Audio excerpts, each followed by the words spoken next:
Okay, it's 6:01 on April 17th. I'm going to call the Council Compensation Committee to order. First up is roll call. Cynthia? Herval, Here? Webb, Here. Connell. Here. Spence, Here. Orgish, Here. Barton, Here. McDonald. I'm here. Oh, you can probably just say it pretty, you're pretty loud. Okay. All right, next item is the approval of minutes. Consider approval of the Council Compensation Committee meeting from March 26th. Did everybody have a chance to review? Any corrections, comments? I have a comment. Okay, go ahead, Howard. I don't mean to be antagonistic or anything, but I just wondered. Because everything is so legal beagle here. It was mentioned last night that Mr. Webb, is it? Webb? Yeah. Is on two committees, which is not allowed according to our charter. So I don't know how that affects the legitimacy of last meeting's minutes. That's all I'm going to say. Okay, Amy, do you want to address that? So first of all, Mr. Webb is not the only one on this committee who's on multiple committees. There are multiple of you. The City of Kyle, to my knowledge, and we looked last night again after having looked before, has no specific rule prohibiting any person from serving on more than one board, committee, or commission. There were no guidelines provided for who could be on this board or commission. I believe the confusion is because Mr. Webb serves on the Planning and Zoning Commission. That is an office.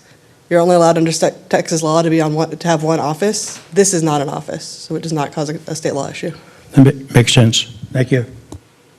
Okay, do I hear a motion to approve the minutes for March 26th? I'll make a motion to approve. Second? Okay, a motion by Jack and a second by Carly. All in favor, please say aye. Aye. Okay. All right, moving on to citizen comment period. The Council Compensation Committee welcomes comments from citizens. Those wishing to speak are encouraged to sign in before the meeting begins. Speakers may be provided with an opportunity to speak during this time period on any agenda item or any other matter concerning the the Council Compensation Committee business, and they must observe the 3-minute time limit. Okay, so I opened that, at 6:02? Is there any citizens that want to speak? And we'll close it at 6:03. All right, moving on to item number 4, staff reports and presentations. Item number 2, receive a report, hold a discussion, provide staff feedback regarding the Council Compensation Committee's charge by City Council, including compensation overview and related details. Jesse? Thank you, Chairman, Committee. This is our second meeting number 2. You can see it right there. I want to first thank you guys for making time on a Friday afternoon, Friday evening to have this meeting. I want to thank our staff, too, for making time. I'm sure this is not what everyone envisions doing on Friday night, but it is important work, and appreciate you guys accommodating everybody's schedule. Last meeting was really just an overview meeting. You guys went over your calendar and set calendar dates and set up the chair and vice chair. This meeting, we're going to get into much more discussion on, what the committee's charge is. I'll review a couple things very quickly from last meeting, the council's charge. I'm not going to go through this. You guys, I think, are very clear on the council's charge of what you guys are doing here. I will just point out that June 16th is our deadline for making a recommendation to City Council. So we're looking at this from the standpoint of 4, maybe 5 meetings if we need them, but we think that based on the breakdown of how we're discussing these certain items, we should be able to do it in time. But that's also why scheduling these meetings is important because we do have a deadline we're running up against. That we also reviewed last meeting the charter section, why we're here, what the charter states specifically, and kind of the breakdown of the charter. To that point, I thought it would be really great to review where council compensation lives. So it's not all in one place, and I'm sure that part of the discussion tonight, this might come up. So I figured I would give just kind of a broad stroke overview of where all of the council compensation lives and why it lives in those certain places. So very high level, the city charter, when it comes to council compensation, it breaks down what is allowed and required. So legal authority for council compensation, the fact that they can even have it. The required process for changing compensation is very specific of how they can do it. You guys have looked over that. You'll have seen that. It's been discussed multiple times. I think it was discussed at the last meeting as well, but that's also held as in the charter. The timing restrictions and frequency that this committee can meet and how long it has to meet, that's also in the charter. Prohibition on council adjusting its own salary. So there's very specific rules about what council can do with its own salary for obvious reasons. That's also spelled out outlined in the charter. And then prohibition, this is just kind of a one-off odd thing in there, but prohibition for council to have their own staff or assistants is also in the charter. I'm not sure if anyone knows that, but it's in there. So that's kind of the charter outline, what's allowed and required, the definition of how much the council members receive and also where it's funded from. That comes from the adopted city budget. So every year when that city budget is adopted, and we'll get into that and look at the breakdown of all of that. But that's not specifically spelled out in the charter. That comes from the budget ordinance and the adoption of the city budget. So the actual compensation amounts, how much they're paid, what the breakdown is, the total approved budget for mayor and council, and the cost centers and the breakdown of that. We'll also take a look at that tonight as well and have discussion on that. And then also funding allocations like travel, training, memberships, and supplies. That's also broken down in those cost centers. There won't be some discussion tonight will center around those cost centers, but the majority of those cost centers, those line items, and the reimbursement will be our following meeting to have discussion on that.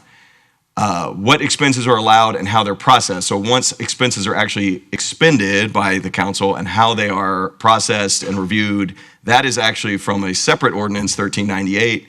It outlines the reimbursement model. Originally, I think everybody's aware, originally there was both reimbursement and credit cards. Recently, the credit cards have been completely eliminated out of that 1398. So now it is just the reimbursement model of if under certain guidelines they spend money, the council spends money, how they're reimbursed and what is able to be reimbursed. That will also be for our number 3 meeting, a deep dive discussion for that. The authority and structure for reimbursing the council expenses, the transparency, the consistency, the accountability, that's all spelled out and outlined in that ordinance.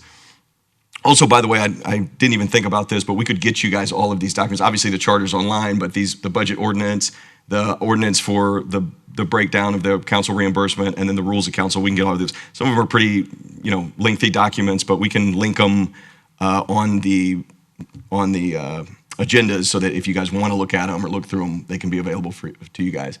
The expenses, the travel, the per diem, the mileage reimbursements, the guidelines, the documentation, the receipt requirements, all of that's in that ordinance 1398. Again, that'll be more of a detailed discussion for next meeting. I just want to kind of break down and hopefully make clear where all of this stuff comes from. And then there is a separate document, Rules of Council, that talks about accountability tied to compensation. So this is not necessarily how much they're paid or reimbursement, but meeting attendance requirements, if they get paid, if they miss a meeting, maybe they don't get paid based on certain things in the rules of council, procedures for excused and unexcused absences, and their general conduct and standards. So that one doesn't have specific amounts and monies tied to it, but it's also important because they could miss out on payments and stuff like that based on their own rules that council sets. So that's really the broad overview of where council compensation lives. The items for discussion tonight, which we'll get into in just a few minutes here, we're not necessarily in this order. You guys can talk about them however you'd like, is the establish whether council service should remain compensated or not. So I guess just to be blunt, the first question that this committee should answer as far as a recommendation is, should council get paid at all, or should it be a volunteer position? And the reason that's even on here, you'll see when we look at comparable cities, there's many comparable cities where it's a volunteer position or they're paid a very nominal amounts. Other cities that I've worked for, it's either been volunteer or $5 a meeting or something like that. You'll see the comparable cities and how that breaks down, but I want to at least put it up there and have the committee discuss just first and foremost, is it a volunteer position? Is it a paid position? If the committee's recommendation is unanimously this should be a volunteer position, we could probably make this a very simple recommendation and not have a super lengthy discussion. So that's just something for the committee to think about. The evaluation of our comparable cities charts, I watched the previous meeting. Apologies, I couldn't make it. I had 3 different schedule conflicts at that time. But I did watch it back and look at all the comments from the committee.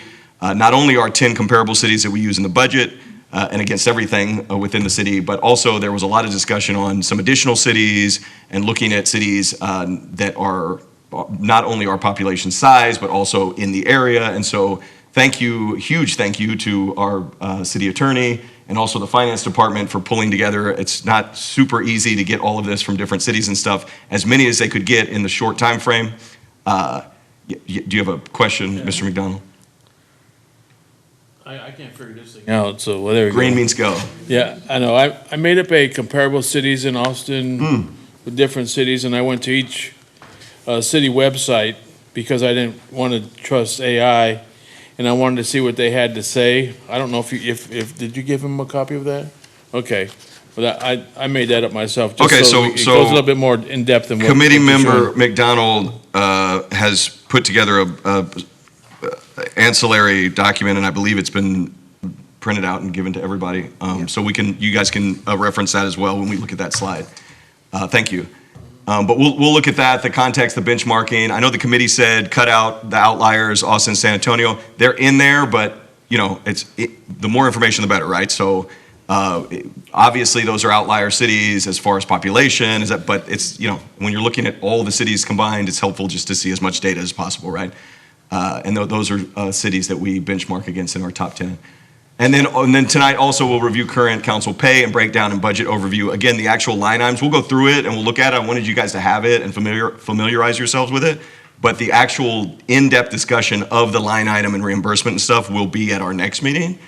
This meeting will focus more specifically on their compensation, which we'll talk about in a minute, and then also the stipend that they get as well. And then I think if we break it down for that meeting, that discussion for this meeting, and then the deep dive into line item and reimbursement for our second meeting, we can cover the whole gambit. And hopefully, if we have a fourth meeting, we can talk about putting all of that together as a recommendation. I think that'd be a good for everyone's time and efficient. If we jump from one of those topics to another, it could be a lot of discussion and lengthy discussion, but it might be difficult to pair it all back together for a recommendation. So I'll come back to this slide and leave it here for y'all's discussion, and we can jump to any of the breakdown slides that you'd like. But keep in mind, the more efficient and the more streamlined we are with discussion, the easier it'll be to hit that June deadline.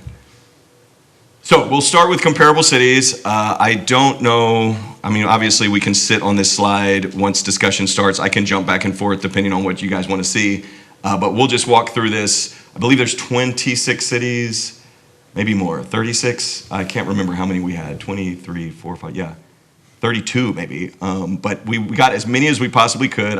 We sorted it in two ways. One by population, so it's easy to see, greatest to smallest, all these different cities. We wanted to get as many as possible. We have the council annual amount. Obviously, you'll see in just a little bit when we review mayor and council pay, that our mayor gets paid a little bit more. It's not a tremendous amount more, but all of the cities that we got for comparison were what their council was paid. So I wanted to keep it just straight up and down.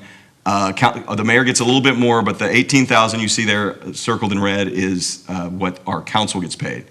And we'll look at those in detail in just a second. And then also on the structure type on the right, you have what they're actually being evaluated there. Some are salary, straight up, and some are salary plus allowances. Those allowances, in this case, are not their budgets that they can spend and be reimbursed with. This is the stipend that's included in that. So this $18,000 is their base salary and the stipend together. We'll look at what the full budget looks like in a few slides here. Then just for a tiered kind of breakdown comparison, and just to be a little bit more helpful, it's also sorted on the right by the council annual amount. So you have the amount that's sorted from highest to lowest on the right-hand side, and population sorted on the left-hand side. The tiers really mean nothing other than we were trying to find just some general breakpoints in cities. So you have 10 cities. Tier is just a word we use. It really means nothing. But you have 10 cities in a grouping of all of these comparable cities that it's a pure volunteer position. Just they're not paid at all. It's fully volunteer. And you can see, if you look through the chart, especially if you look on the one on the right, all those ones at the bottom, those are the 10 that are broken down. Tier 2, we tried to find a good break point of, where the majority of those cities are, somewhere between a dollar. Like I said, a previous city I worked for was $5 a meeting, up to $6,000 annually. This is annual pay. There's 13 cities that are in that category. And then it drops off significantly. You have 6,000 to 12,000 annually. There's 3 cities. 12 to 18, there's 5. Those are the top ones you see on the top on the right-hand side. And then, of course, like this committee discussed last meeting, 2 kind of outliers that are the larger cities. They're much, much higher than that range. I want to point out, this is all just for discussion purposes and for looking over it. I want to point out all of this is completely policy-based. So this committee recommends to council. Council decides what they would like, to put forward for their compensation. When you look at comparison cities, every city is unique. Every city has different challenges. Every city has different leadership. Every city has different citizens. And so none of this is prescriptive to the point that it's like, hey, because of this, A plus B equals C. This is all completely policy-based. But for this committee, it's incredibly helpful to have comparable data to see what other cities are doing and how it measures up. A quick breakdown of the actual salaries. I just wanted to put this up to where everything's kind of on one screen so that when you guys start discussing, we can jump back and forth and hopefully it'll be helpful. But you have the mayor there at a $1,300 a month, $15,600 annually. That is in contrast to the rest of the council members that are $12,000 annually. And then you have the expense stipend, $500 a month, $6,000 annually. So if you take that 6 and the 12, that's the 18. That's the 18 that's the annual for the council members here. Obviously, with the mayor, it's a little bit more. Health insurance is no longer available. So previously, there was the ability for the council members to pay for it out of their own pocket. That is no longer an option. They cannot get health insurance from the city when that ordinance was changed. Mileage, travel, and training, we can come back to this when we talk about this in depth, but they are able to be reimbursed for certain elements of that.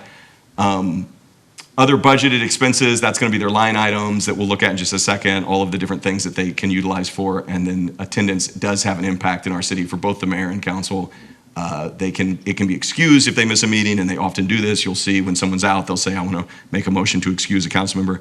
But if it's not excused, I believe they miss the paycheck for that cycle. It's the proportional share of that month's pay based on the number of meetings that month. So typically we have 2 council meetings a month. Sometimes we have 3. If they miss one of the 2, they lose 50% of their pay that month. So do they lose any of their stipend? No. No, because the stipend's separate. Good question. No. Okay. So this was a lot bigger on my laptop when I was putting it together. I didn't realize it was going to come out quite this small. But this is the full mayor's budget report. So you can see the $15,600 in the temporary seasonal wages, which is the salary. You can up at the top there. You can see in the red box. You can see the $6,000, which is the stipend. There's a $1,652, which goes to FICA and Social Security. So their total all-in personnel services for the mayor is $23,252. And then I'm not going to read through this, but you can look down through all of those line items for contractual services and what in the red box, that's what is budgeted for the mayor for the year for those expenses. All contractual services are $6,700 when you put them all together. And then the commodities, which is, that's the food and meals, the sponsored event supplies, stuff like that. So if you look at the very bottom of that red circle, you see the full all-in cost of the mayor's, work for the city, which is $33,292. So all of it together. So when you're talking about, we will get in depth into the line items and what's reimbursed and how next meeting, but I wanted to get this in you guys' hands because when we're talking about annual salary, when we're talking about stipend, there's a difference between what they're paid, what council's paid from a paycheck standpoint, and then what the all-in cost is for a council member for their whole budget. And that's the mayor because the mayor has an increased salary, but the rest of the council is the same. That's why this is just one slide. It's council 1 through 6. So all the rest of their budgets look just like this. You can see the 12 and the 6 up at the top. That's the $1,800.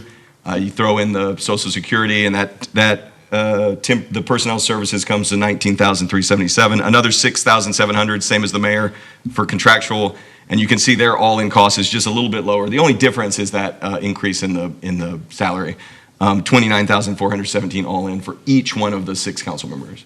I just want to, again, I kind of said it throughout the presentation, but tonight, really what we're looking at is the mechanisms, policies, and ordinances. That was kind of the breakdown of where compensation lives.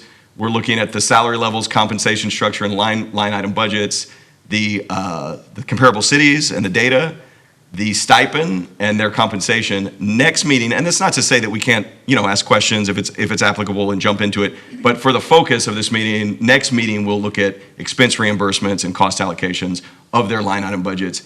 I know Chairman Herval reached out and wanted, when we do have that meeting, our third meeting, when we're talking about what's reimbursed, also have some details on what can be reimbursed and the specifics of what it is, that way, which would be great for the discussion for you guys. Yes?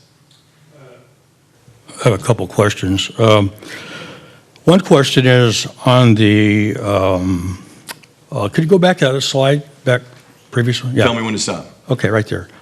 On the cost center section, is that a use it or lose it situation within 12 months? Yes, so at the end of the year, this would reset. So if you had, it does not roll over. So if you had $300 in subscription and books and you didn't touch it, that $300 does not roll over into $600 the next year. It gets reset every single year. So it's a set $33,000 each year. Okay, my other question is, I've been at this for about 3 years, so I know enough to be dangerous, but that's about all. I see some cost centers on here. I'm recalling that are unapproved expenses that were in the credit card policy. Can you elaborate on that? I think subscriptions and books was not allowed. Dry cleaning, I don't understand that one at all. That was a carve out, which I don't understand that at all either. So I'm just bringing it to the forefront. We'll get to it later, but I just want to bring it up. And the other question I have is, I've noticed that the just to address that, when we go and deep dive into this next meeting, we can get a good list of what is specifically called out in the policy of what is allowed. The subscription and books could be a broad category for something specific that's allowed. There might be, I don't know, I haven't researched it, but it could be that it's, a training manual or something like that is allowed, whereas the Catcher in the Rye is not.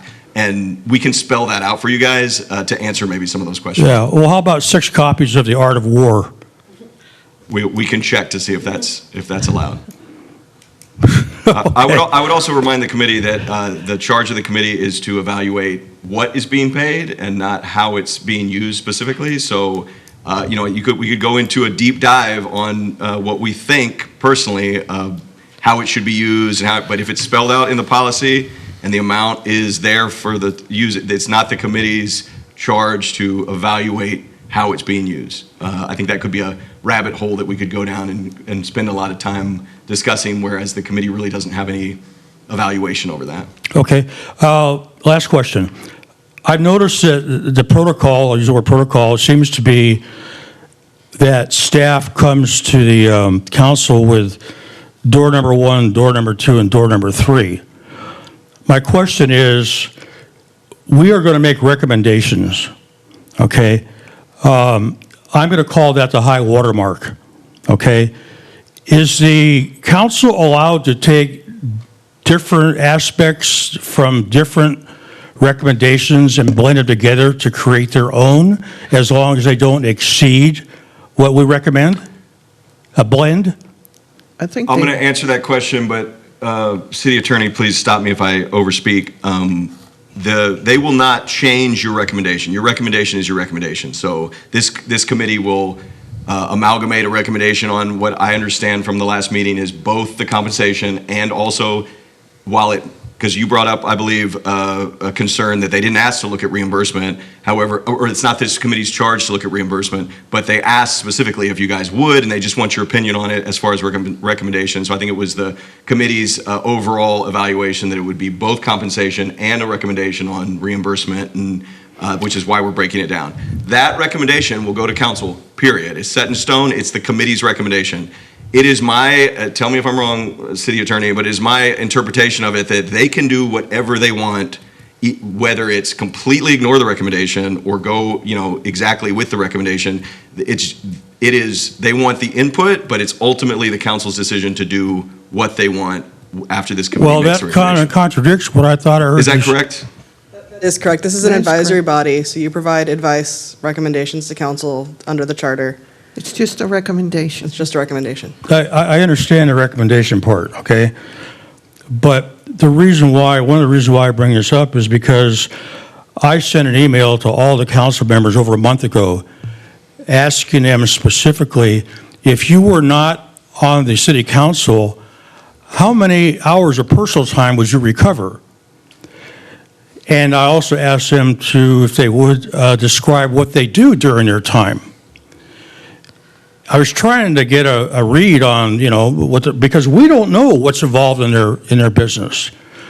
So we're sitting here trying to make a reasonable recommendations based on everything that we see and what we know, which is not much, okay? And they may have some other thoughts because they're in the trenches. We are not.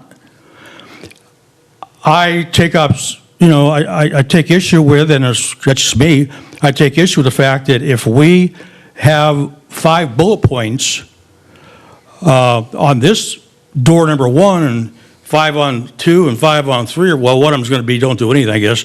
But if we have 5 on each one of them, they aren't the same. I don't see what the problem is, and I don't recall anywhere in the charter where they have to stick to door number 1, door number 2, or door number 3. Why they can't mix them together. And I bring this up because I've got some stuff here that I wrote down I'm going to present, and it's another universe of what we were showing. I think what you're asking, Mr. Cullen, maybe we misunderstood your question. So if you make multiple recommendations, council can take those recommendations and do with them essentially as they please. So if you say, we want you to do this, this, and this, they can combine them together. So they yes. can do a blend. But what you're making is a recommendation. So council can take your recommendation, or they could choose not to take your recommendation and they could go in a completely different direction. One of those different directions might be combining recommendations. Right, thank But- you. Because I misunderstood, I thought Yeah, that I you said it's set misunderstood in that. stone. Well, I mean, they're not going to change your recommendation. You You're can't saying, tell me what they're not going to do and what they're going to do. you're, You're not in Right. that position. yeah. But they're not going to tell you what your recommendation is. That's what I'm saying. we're tasked with one recommendation from this body. Oh, really? Unless this body wants to make multiple, I was not aware that we would make multiple recommendations. I think the current task is one recommendation on compensation and one recommendation on reimbursements. Yep. Okay, that clears it up. Thank you very much. I did misunderstand the question. That's It's my- okay. Commissioner McDonald. It says here that we can't recommend, we can recommend compensation. What if this is just as hypothetical, and it says that the council can't do anything with their pay, but what if we say we want it to be volunteer? What if we say that? Sure. And that means the council, we recommend they don't get paid, but then the council has to make a decision on whether they get paid or not. So how does that work? It will ultimately be the council's decision what they would like to do. It's like Chairman Herval said, it's a recommendation. But you're right. The recommendation hypothetically, the recommendation of this committee could be the committee recommends this is a volunteer position. What council does with that is completely up to them. They could listen, they could not listen. It's completely up to them. But they have, as a whole, asked this committee to give that recommendation. So. Okay. I was also going to say, I thought of something while you were speaking.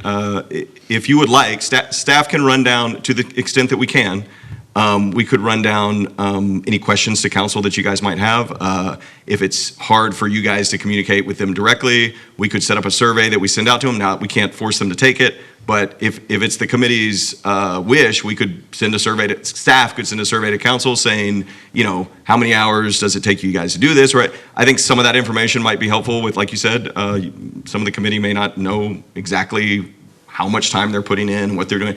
I just can't guarantee that it would all be filled out and returned, but we could put it out in the next meeting, say, here's what we got back. I If think you we guys got our want. answer. What's that? I think we got our answer. I got 2 replies, and one of them I said, maybe I should have asked your wife how much time you would recover. So I appreciate the offer. I do think that I would like, if it's just a Survey Monkey, write something pretty simple, but on average, how much time are you spending? We can have what they're doing at a council meeting, right? We know we can see them, but how much time are they doing corresponding with city staff, with constituents throughout the week on average? It doesn't have to be something super Sure, specific. But if we are trying to compensate them, if that's what we ultimately decide, it would be nice to know the hours that they're putting in on average. I would just recommend, if we're going to do it, that except for the differential between mayor and council member, that we anonymize that data so that we don't know which Absolutely. council members are which. Yes, thank you. We can do that. Again, can't promise what the results will be, but we can certainly put it out. If we're going to put out a survey like that, can we also include time they spend on boards or committees or commissions representing the city, like a water board or an ESD board or something like that? Absolutely. Thanks. Okay, sorry, that's, I forgot to tell you that I'm done with my presentation. Okay. So I will go back to this slide here, but we can jump to any of these. If y'all, when y'all start talking comparable, we can jump to this one. When y'all just want to see the overall view, we can jump to this one. So, again, this is not, if you guys want to jump to some other topics, totally fine. This doesn't keep y'all from speaking about them. I would just recommend for tonight, focusing on these topics here, and getting kind of coalescing around a few key ideas. That way, when we move on to the reimbursement, we're not going back to a whole discussion on this. And again, we're on a time crunch to get a recommendation. So I think you guys will do great. We have myself here fully at your disposal. We have our finance team here, our finance director, our purchasing, procurement assistant director over here. We have legal over here. So I think between all of us, we can answer any questions, and we will certainly tell you if we don't know the answer to them. So I'll leave it to you guys to start discussion, and we're here to help in any way. Did you want to say something, Commissioner Barton? I just had a question to kind of kick us off on the discussion about, on topic number one. Do you know the history behind the difference in the salary versus stipend? That seems kind of unique, or was it a stipend first and then became a salary, or vice versa? I didn't know. Back when I was on, it was considered a stipend, and it was $193. Okay. They took taxes out. How dare they? Of course. Yeah, they So- do take taxes. First question out of the gate, I do not know the answer to that. No, all I have ever heard, and maybe our finance director has a little bit more detail, but all I've ever heard is that what's written right here, which is it was intended to be a stipend to pay for related expenses that are separate from what is outlined in reimbursement. So I've watched If you the ask me council to go into meeting. detail about that, I cannot. But that's what I have heard and been told about what that stipend exists. I've watched the council meetings that approved this. It was before my time, but I did go back and watch them as part of preparation for bringing in some information to city council. And there was a lot of discussion of what sort of reimbursements they would want. There was some suggestion of like clothing allowances or other options, and it kind of came down to different council members might want different things, and so giving them a stipend that would cover the expenses that were needed for, say, they want an in-home, they have an in-home office and they want ink for the printer for when they print their city council materials, or pretty much anything along those lines of just materials that they need for council. And so it was intended to be like coverage of the individual, and provided, you can correct me if I'm wrong, because I think you were there, of the individual like daily needs of service. Now, how that got worked into the budget, how that worked with the credit cards, that's all multiple years of history, so I don't know all those details. But that was the stated intent, was to cover expenses. And was the stipend in place before salaries? Now, the salary was in place first. The stipend was added in 2022, if I remember correctly, but they did not change their salary that year. They added the stipend for expenses. But prior to that, like from 2010 to 2016 when I was on, we got the $193 as a stipend to use for whatever we chose to use it for. I always used it to put back in the community. I always paid for my gas and everything else. I didn't stick in any reimbursable. They paid for our travel, if we traveled, and if we attended any seminars, and the dues and subscriptions. We put in reimbursable expenses. Okay. And I'm just trying to figure out how all three of those buckets are working, and how we might want to, do we like how it's working? Is it make sense to everyone? And is there something we want to change? Because it sounds like the stipend also is the thing that's not tied to not tied to attendance. So, you know, do we want them to get that no matter what? You know, There are a million Discussions. ways to cut this up. I think the goal of council is to get an idea for, you know, how much, but also how you want to split it. So do you want to split between a salary and a stipend, or do you want to just create a salary that you think would cover all of that? That's really kind of your recommendation to make. Yeah, I think I mean, we have to be very careful as staff. I'm not trying to, I don't want to lead the committee in any way, but I just, from a legal standpoint, based on kind of your questioning, I don't think there's any legal reason that the stipend is separate. I think it's just separate. So some of that conversation with the committee could be, does the stipend need to be separate? Could it be rolled into the salary? Like, there's no, I think what you were trying to ask was, or what I was hearing you say was, is there some reason these are broken down the way they're broken down? And from, as far as the stipend's concerned, I don't think there's a legal reason why it's separate. No, and it's treated the same as salary for tax purposes and Right. that sort of thing. So it is, it's separate to the extent of what it's supposed to cover, I suppose, but legally you could do it any way that you would like on that. Go ahead, Jay. Or Mike. So I just want to get a clarification here. The only places that they can get any type of stipend or extra pay is what's listed on the budget report for the mayor and the council is Category 2 and Category 3. That's the only place where money is available for any of the council members. There's no other place that we don't know about. There's salary wages, yes. Is that what you're asking? Is it? No, because they have their salary, okay? But if they needed money for like, say, a town hall or, you know, something out of the ordinary, the only place there's money is available is what you have provided in Category 2 and Category 3 on those pages.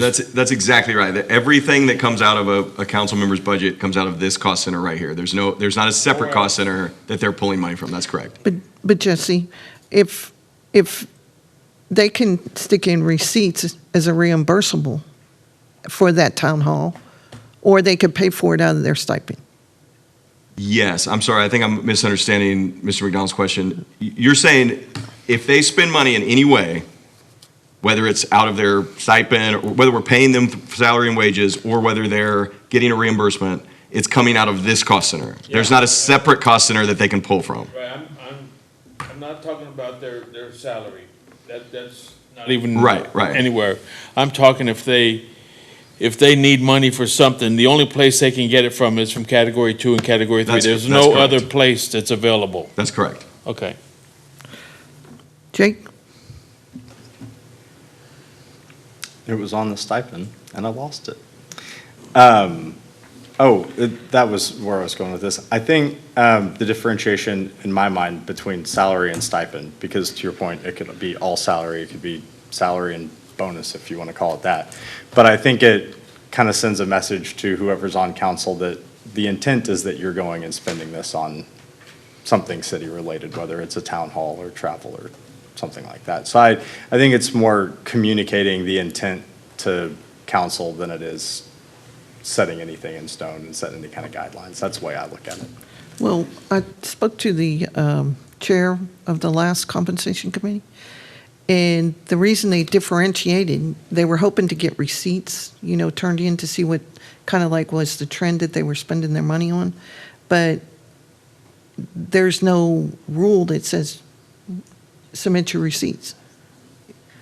Well, and should there be, right? Because Well, if it's it's my income. pay, right, but Yeah. when do you have to submit receipts to Oh. prove what you did with your income? That's right. Yeah. I Oh, think we okay, should we're on the just same page. remove it. We should just make it a salary, because we're setting the council members up for failure by not having any rules for the stipend, right? Because then there's too much unclearness where people are making up assumptions of how they're spending it, but there doesn't appear to be a real guideline of how they're supposed to spend it, right? So we're creating more of an issue by separating it if there is real no difference. Well, if it's income, It's still taxed the same, right? Is That's what right. I heard? So and what? there's no rule that says we have to, they were hoping to get that data, but that's not what happened. I guess that's my point. If they tried to do it and it didn't work, we should probably just combine it to alleviate any lack of transparency of what people appear to be taking from Well, I it? think the term stipend was so that they could go and say they met with you and they said, we're going to meet at a coffee shop. So instead of turning in that $12 2 coffees or whatever, they had that stipend to use it. And so that's why they labeled it a stipend, specifically to use for costs that they incurred so that they didn't have to keep putting in receipts every time they went out. But yet they were hoping to get some sort of data, but they didn't. Okay, so the failure there then was there was no follow-up of how they were going to implement it? I don't know. No, Is that the failure, excuse me, I've been at this for 3 years, and what, I've got something here to read to everybody, but I want to say this, that the failure has been in the fact that the credit card policies were never enforced by design. Okay? It was brought to their attention, it was brought to the city council's attention by me. I personally confronted the city manager, and I personally confronted one of the council members that was a big abuser of it. And the whole thing, our whole charter, the success of our charter is based on ethics, trust and ethics. If you don't have ethics, you've got nothing. And that's the way the city has been run, in my opinion. I don't know, Jesse, are you done with your presentation? Oh, yeah. Okay. Hold on, Howard. Pervez is there. Okay, sorry, sir. No worries. So, Madam Chair and committee members, for the record, I'm Pervez Mohit, City's Director of Finance. I've been here a while, so I can share with you some historical information that might be helpful, and also clarify from staff's position how the stipend is creating confusion for us as well. So, it started out as salary or wages for council members. Then the idea of stipend came into effect. The word stipend, if you look in the dictionary, it basically means that you're getting an advance for expenses that you will incur, that you will submit receipts for, and we will true up at the end of the month or the quarter, however we do that. And then you either reimburse the difference or the city reimburses you. So as we were going along this stipend route, credit cards came into being, right? Council had credit cards. So at that point, council members, as the chair indicated, you may meet with a constituent, have a $12 coffee, and you swipe your city credit card. Well, you still got that stipend. Now you have a city credit card that has your expenses that should have been offset with your stipend. But the city credit card is now picking up your official duty expenses that you incurred as a council person. So now you have reimbursement. The city credit card is a reimbursement now, but the stipend became a income or part of the salary. So my recommendation as the city's director of finance is if this committee is going to consider both salary, stipend, and reimbursement, clearly distinguish the three. You cannot have salary, a stipend that is truly compensation if you don't separate reimbursement. You can't have both. You shouldn't have both. So you either consider adding the stipend, if that is supposed to be or considered to be income, make the wages that much, add the stipend amount, make that wages, make it clear. It's no longer confusing for either council person, our taxpayers, or staff. If you're going to allow them to have reimbursement where they submit receipt and they get reimbursed every month, whether it's for office supplies, food, toner, whatever they incurred, mileage, reimburse them. But you can't have it both ways. It's either a stipend that you turn receipts and reconcile and true up, or as an income. I hope that helps. Yes, very much so. Okay. Wait. I don't want to get off task, okay? So, you. thank you, Perez.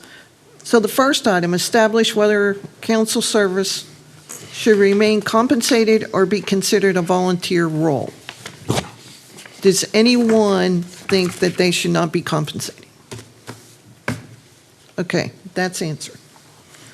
All right, We could have made this easy on ourselves. that's right. Mhm. So that was 6-0, right? 7-0, 7-0. Yeah, 7-0, okay. Technically, but it didn't say take action. No, I'm just kidding. Okay. All right, moving on to the other, next task. Evaluate comparable cities chart.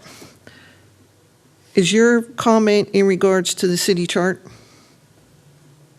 Yes, you, Howard, yes, you. Yes, my thing here is going to blow all this out of the water. It's a complete deviation from it. It's written from my personal experience, observations, and watching how the city's been run.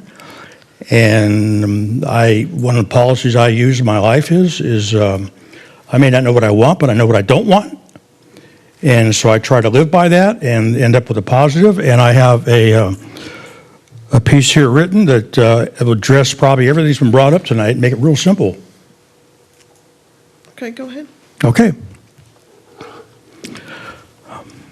I have a lot of ideas, but I want you all to know, I realize I am only one of 7 on this panel.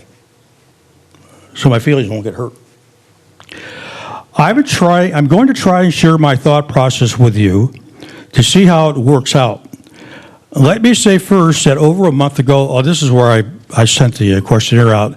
I know I got 2 back. So then I want to say equal is not always being fair.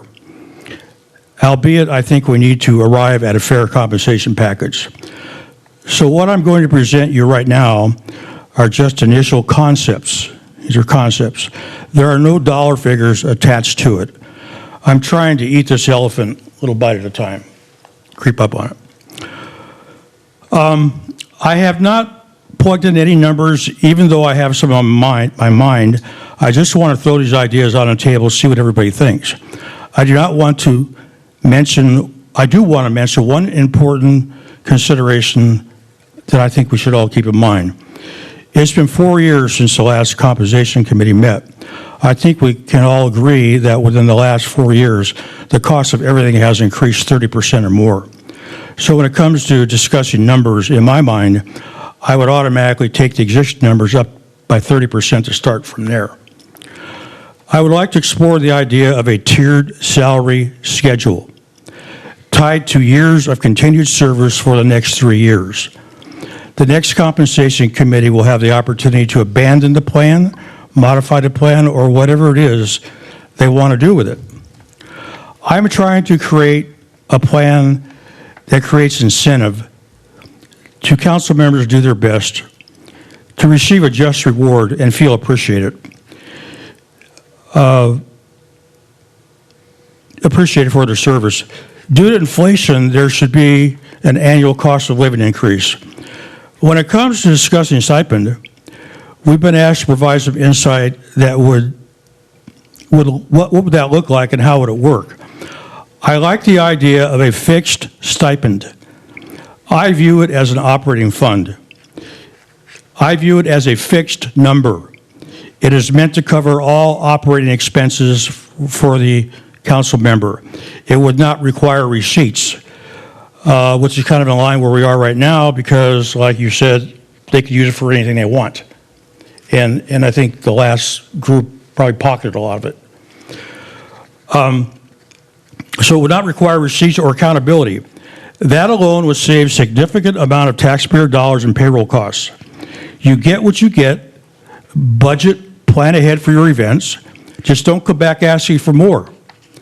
Team up, share your cost with your events, or do nothing. Put it in your pocket, do nothing. I don't believe this committee needs to consider affordability so much. We make the recommendation, council makes the numbers work into their overall budget. Option 1, council gets to decide for themselves. Thanks for listening. So did you see where we landed currently within our peer cities? With the current salary and stipend? I didn't take that in consideration. Quite honestly, I'm not interested in it because there's a lot going on in this town, in this city. There's a lot of extra meetings. There's a lot of work to be done, and I don't know anything about these other cities, okay? I want council members to be not reimbursed, to be compensated justly for the time and effort that they have to, or will have to, put in to dig us out of a hole to find out what's going on. As we all know, there's a lot going on. So I'm not really interested in this. It's great stuff, and I appreciate it. But I'm trying to accomplish something here, okay? And it has no bearing on monkey see, monkey do, okay? So I laid out my idea on the table. If you want to discuss it, any part of it, whatever, fine. If not, that's okay. But I'm trying to do something different. Right, okay, Commissioner Martin. I have a question when you're talking about just a total lump sum in terms of what we're looking at on the budget report. So you're talking about, and these are not the numbers you said, but just saying, okay, well, let's look at this. It's $33,292 and that kind of lump sum, and then letting the council member determine how to budget themselves accordingly for not only their wages, but also for their travel, mileage, all that kind of stuff. I'm just trying to understand what you're proposing. Good. That's what I like. First of all, I did not address travel. I think that's already been pretty much had a bow put on it. I'm satisfied with it. What I'm trying to eliminate is all this bickering and questioning, because there's a lot of people that aren't doing what they're supposed to be doing. And it's caused a lot of problems here. And I feel that dealing with a stipend, that's why I didn't put a number in it, is that they get that one number, okay, that we're all going to hypothetically agree on. And that's it. And that's it. Don't come back to me. If you want to do a town hall and you don't have enough money, well, maybe you should have saved up.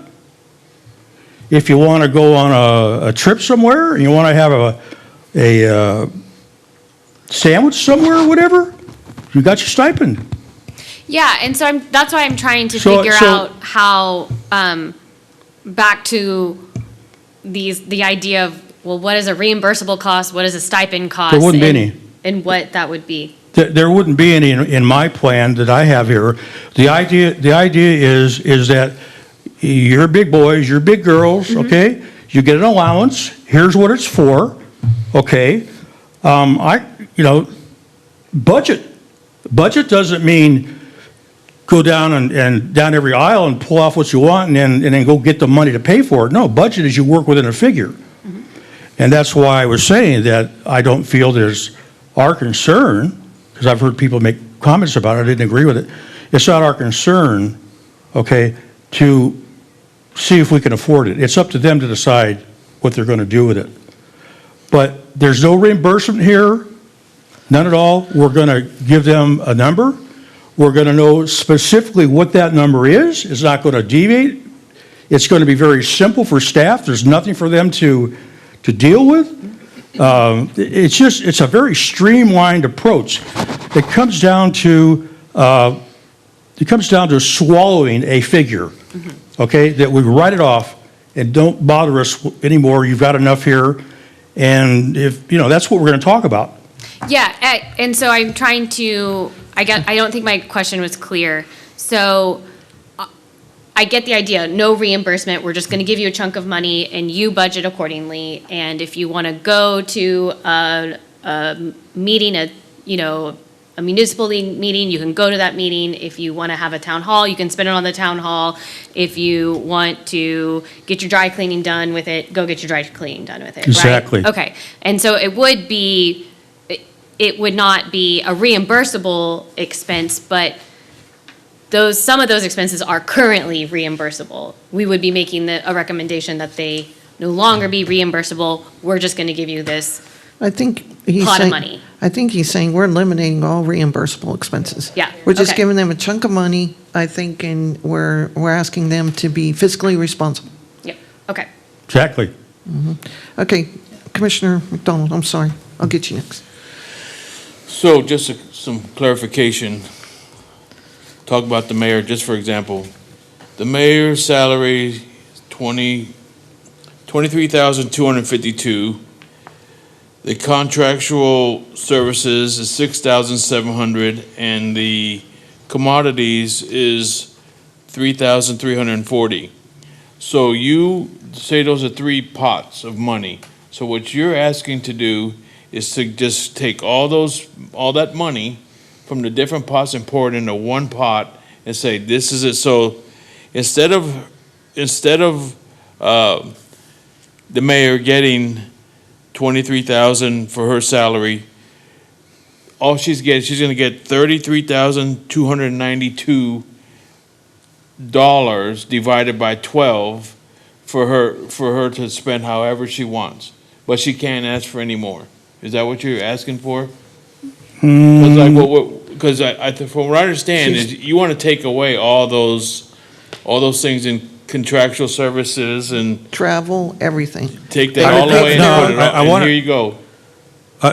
For the time being, I want to basically take away category number 2 completely. And it looks like even category 50, what is that, 53? Yeah, 52 and 53. Take them away. If some said they get one lump sum, grow up, budget your money, okay? And we just need to arrive at a figure in my scenario here, okay?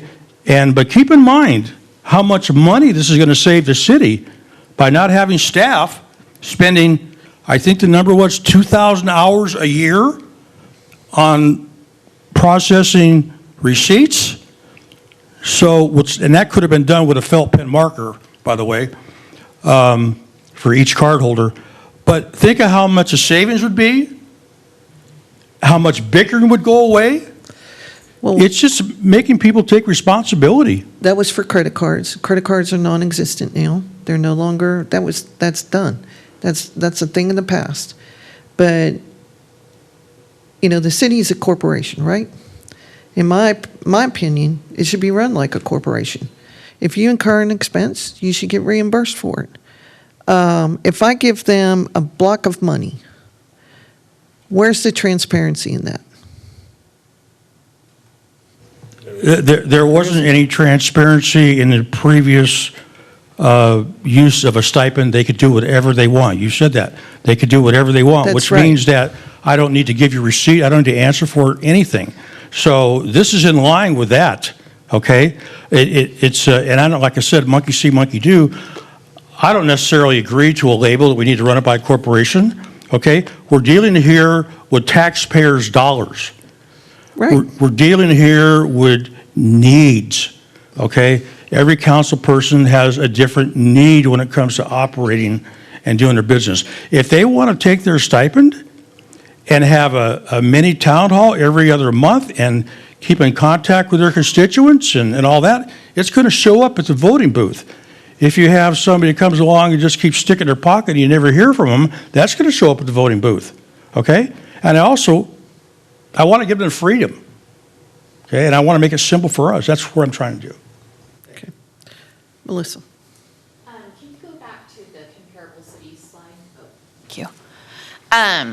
I think this information is super helpful. It is. Like others that were bringing up earlier about the hours. Can you clarify for me, in order for the mayor and council members to receive their salary and stipend, are they only required to log the hours of going to 2 council meetings a month?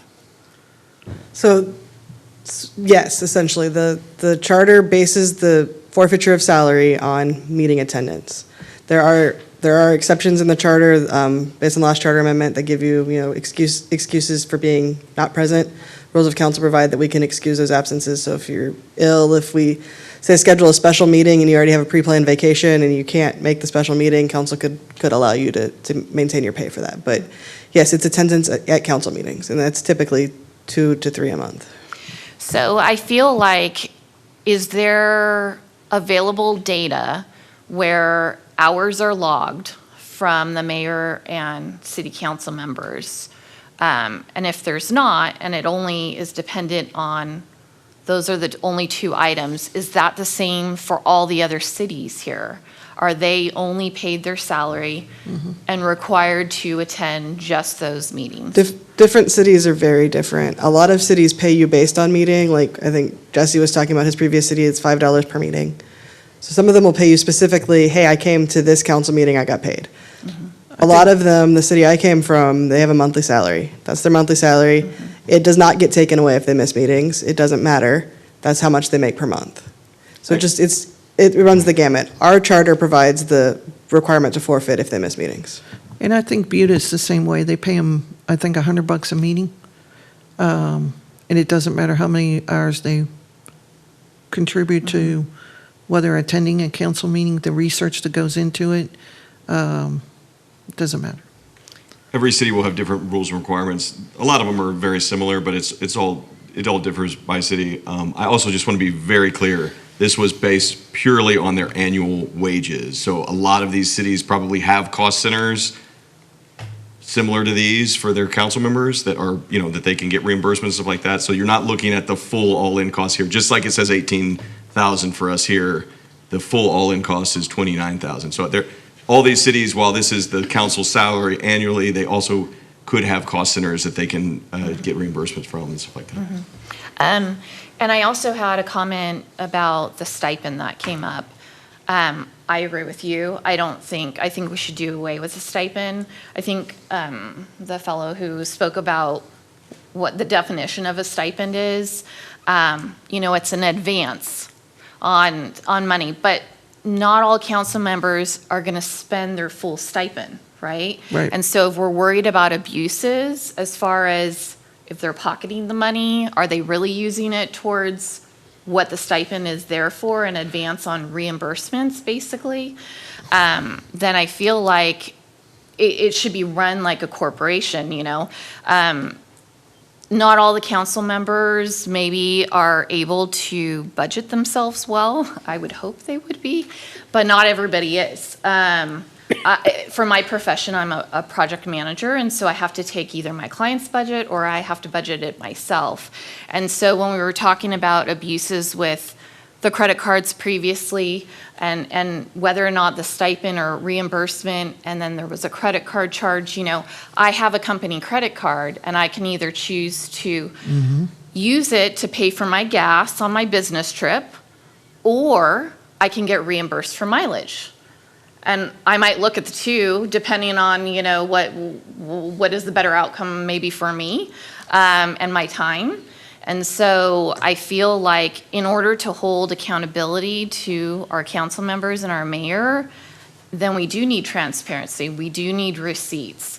And if some council members do a lot more than others with their time, their mileage, a meeting with the community for coffee or whatnot, they should be able to be reimbursed. And instead of giving them the $500 a month stipend, letting all of them know you can get reimbursed up to $500. So budget well, like turn in your receipts. I feel like that would be a better way to show transparency. And then going to a salary only compensation for them. Those are my thoughts. Anybody else? I would tend to agree with y'all. I think it's confusing, and if we want to come up with, at our next meeting, just having a big stipend for all of those category 52, 53, or we want to have a line item that is kind of the $500, you do what you want with it, I think that makes a lot of sense. I think the stipend plus salary that's going at that top line is very confusing and leading obviously to some difficulties too on what are they actually spending this on, and they could just pocket it all, and that's not very transparent either. Jake? Did you have something before we go back to her? I did. I think we have a pretty good consensus that the stipend is a bit confusing, and I agree with you guys. It should all be a straight salary. I do appreciate the categorization that we see in our budget, not only for the transparency, but every year when you have to go back and look at budgeting for the whole city, it's important to see, well, what did we spend on travel versus food versus events and things like that. So I appreciate the breakdown in here. Only other comment I'd add is we've heard a lot about, well, what if they spend a certain amount of time, or what if they spend more time than others? And I think that every council person spends a different amount of time. I think, and I'm not talking about anyone specifically, but I think historically, if you look back at every council member, there are some that have been really involved and treated it like a full-time job, and some that have been less involved. And I think our job is to put a number on the chair. It's the voters' job to decide who fills that chair.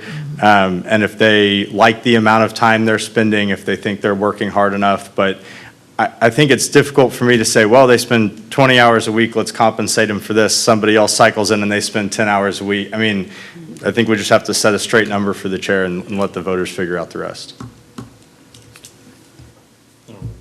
Oh, well, Howard was Go first. ahead, I'm fine. I don't know how the voters figure out the rest on this. It's not the voters. It's us and the council.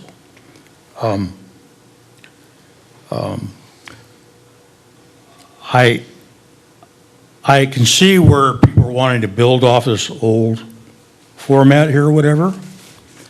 And I can see where there's a reluctance to, where you want transparency and credibility. But again, how much do you think we would save in man hours by not having to scrutinize any receipts for a year?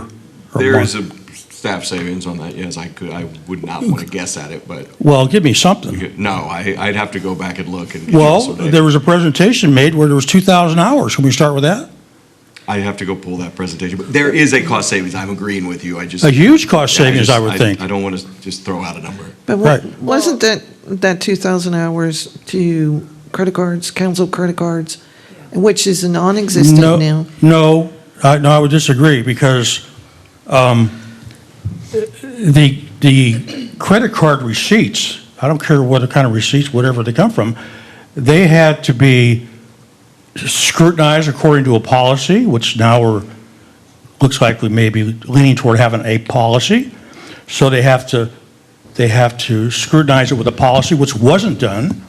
All they did was process it, and all they did was really, in actuality, they sent the bank statement, the credit card bank statement, to the council members, and they asked the council members, you need to rectify this by providing a receipt for every line on there, and that was the end of it.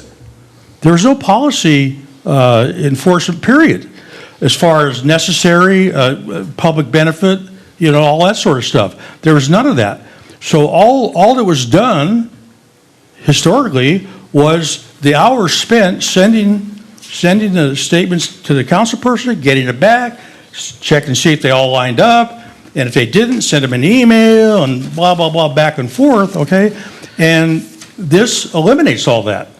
So it wasn't done because of the credit cards, it was done because they were having to send their credit card statements.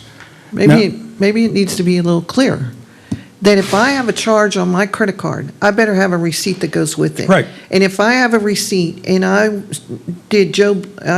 visited with Joe Blow, whoever, I should be able to justify that.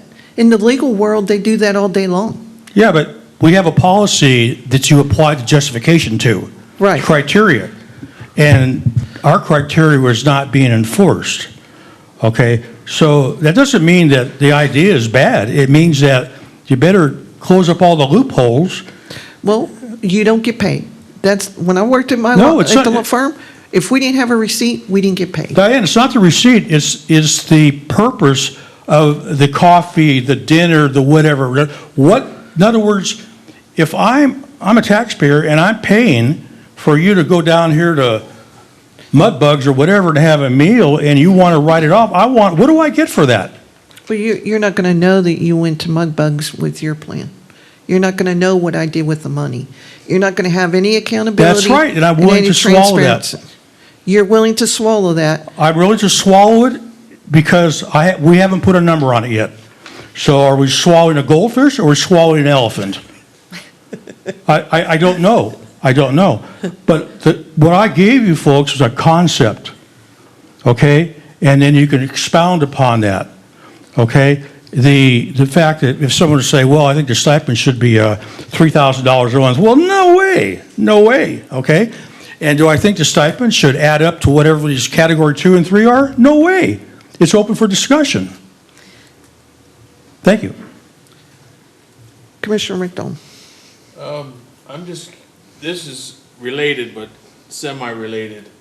How did we come up with the totals on these, on category 52 and 53? I mean, are those set in stone, or, I mean, is that something that we're just gonna use as our baseline, or can that be changed? I'll phone a friend here and my finance director, but if I recall, there was a recent change to these cost centers by council vote, and the evaluation of the amounts was a amalgamation of previous years' use, how much was used, because to committee member Connell's point, we have historical data and this resets every single year. It doesn't roll over. So we could look back over multiple years of all the council members, how much was used, what were the thresholds of each individual line item, and then those were evaluated and average, median. I mean, it was basically an amalgamation of all of that put together and then presented to council and voted on. That was over time, it was how much was being utilized. And some, if I remember correctly, some line items were very much underutilized and some were overutilized, and so it was more of a truing up of a history of the different line items. Is that? No, I just didn't know where those figures had actually come from. They changed recently. Could I comment on that historically? I remember being out here in the audience. The council was discussing these cost centers. And I remember one particular council member, Parsley, and she was talking about the fact, well, hey, wait a minute, I want to spend my money on this. And the other one goes, well, I don't care about that. I didn't spend my money on this. So what they did, in essence, was they added these cost center lines and start plugging dollars into it. Then what really became absurd was you're talking about bouncing cost centers. In other words, if you capped out, you could bounce it to another one. And I remember the statement, I think staff is doing that already, don't you? That was one of the statements that was made.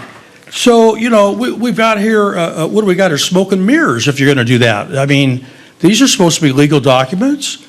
There's supposed to be accounting principles used in it. And what's the purpose of having a cap on a cost center if you can exceed it and bounce it to something else? And Mr. Langley's policy was, always the answers to me was, oh, we don't ask anybody about what was spent until they exceed the total budget. And I'm going, oh, okay, that's the way it happened. That's the way it happened. It's been a real mess. It's been a real mess. Okay, go ahead, Chief. I appreciate how long you followed this. I think our goal here is to take where we are now and look forward. And I know there's probably some things previous council members did, different council members for each of us that each of us might not have liked, but I think it's hard to go back and say, well, they did this way back then, and so I want to change that. I think we got to start where we're at and move forward now. These numbers, while they may have added some of these categories in previous councils, are, correct me if I'm wrong, approved in every annual budget. So the most recent budget approval last year didn't include some of those people you were talking about. So this council is going to look at these numbers this year and say, does $300 make sense for membership and dues? They're going to reevaluate that number every year, regardless of what the intent was when it started. So I don't know if it's particularly productive to go back through all of the people in the past that have done this wrong. I think we just set our recommendation for the way we think should be done correctly going forward. All right. Go ahead, Harold. Okay, we're into a different area here. We're into an area of operating expenses. We were previously talking about the first category, which is stipend and salary. Does not the council set category 52 and 53? Because it's not salary or stipend. So don't they set those figures themselves? Yes, they set all of the figures themselves. No, they don't set all the figures themselves. Well, they don't set the salary and Right. stipend, Right. but they set 52 and 53. Right, right. Yeah. Right. So it's kind of out of our wheelhouse to even discuss it, I think, isn't it? Other than the council has asked for you guys to make a recommendation on it. That was the discussion from last meeting. Was that a recommendation on a per line or just a group or whatever, do you know? I think it was overall, just overall. I think it's overall what we would consider reimbursable expenses, but we're not there yet. Right. So let's not go down that rabbit hole just yet. Let's finish up what we've got for tonight, because I don't want to be here till 11 o'clock. Okay? We did that last night. I know, and I was there close to the same time. All right. The second task is evaluate the comparable cities chart. So from the commission, the staff is just wanting what from us? This was just for data points for you guys to discuss, and I think if we go back to the discussion tonight, I think you guys have made great strides on the stipend. I think there was a lot of consensus on what the stipend is, what it's for, what it's not for, how to evaluate it. I think it's great. It will play very well into a recommendation, I believe, based on listening to it. The comparable cities chart we're not asking for any kind of feedback. It was just to look at it, evaluate it, discuss it if you want to. If you feel that we've seen enough of this chart that we can move on, that's fine. That's great. Melissa. I was going to say, it does alarm me on the chart on the right that Kyle is right up at the top. And that's why I was asking if their salary is only based on attendance of meetings, and how many hours is that a month, should we be reevaluating their salary? Is it too high for our population comparable to other cities near us? I don't know if that's something that the committee wants to talk about, or if we can. I think some council members, like we've discussed before, they'll put more hours into it. Their meetings right now are running past, on average, past midnight, right? That's correct. Okay? So, and we have one council member that has to turn around and go to work at 4 a.m. He has to be on the road. So those make for long days. And I think it's hard to say, everybody does things differently. When I was on council, and I see some of these current council members, they're out there. They're doing things, they're in the public's eye, they're attending community events, and it's kind of hard to put, okay, well, you need to put in, or I'm putting in 80 hours, or I'm putting in whatever time. Some are going to be able to put in more, others are going to be putting in less because of maybe a family situation. I think that Jake was right. We base it on the chair. If they put in the hours, that being in the public servant, that should be understood, that they should be out there, they should be wanting to meet with their constituents and whatever, and answer emails, answer phone calls. I mean, that's what they should be doing. But I feel that if we say, are you trying to get to say, oh, in addition to 2 meetings, you need to put in 40 hours? Is that what you're going? No, but I guess I would ask if you're suggesting to base it on the chair, are you saying then we need to see a measurable, like logging hours? Can you clarify what you mean by that? Right, so we put a value on the seat, right? $18,000 a year for every chair up there. Was it 20,000 a year or something for the mayor, right? voters get to decide who fills that seat. I'm not suggesting a time card, an hour log, that's unrealistic. But I think all we're here to do is assign a value to each one of those chairs, who sits in them and how well they do at their job and how much time they spend on it. That's outside of our charge. Perfect. Thank you. I think also, like on some of the, when we get to it, reimbursable expenses or whatever, if they travel, they go to a conference, it would be helpful if someone did a report as to what they did, who'd they meet with, if they can tell it. There's some things when you go to ICSC, you're not going to tell who your prospects are. But you can say in a roundabout way what you did, or report to the public. We could ask for that, or something like that. Commissioner McDonald. I don't want to get too far in the weeds with that, with how much extra work the council members do. I do agree that we should put a value on the seat itself. And then each council member, this is my personal view, is they can do as much as they want, or they can do as little as they want. But that value is not going to change.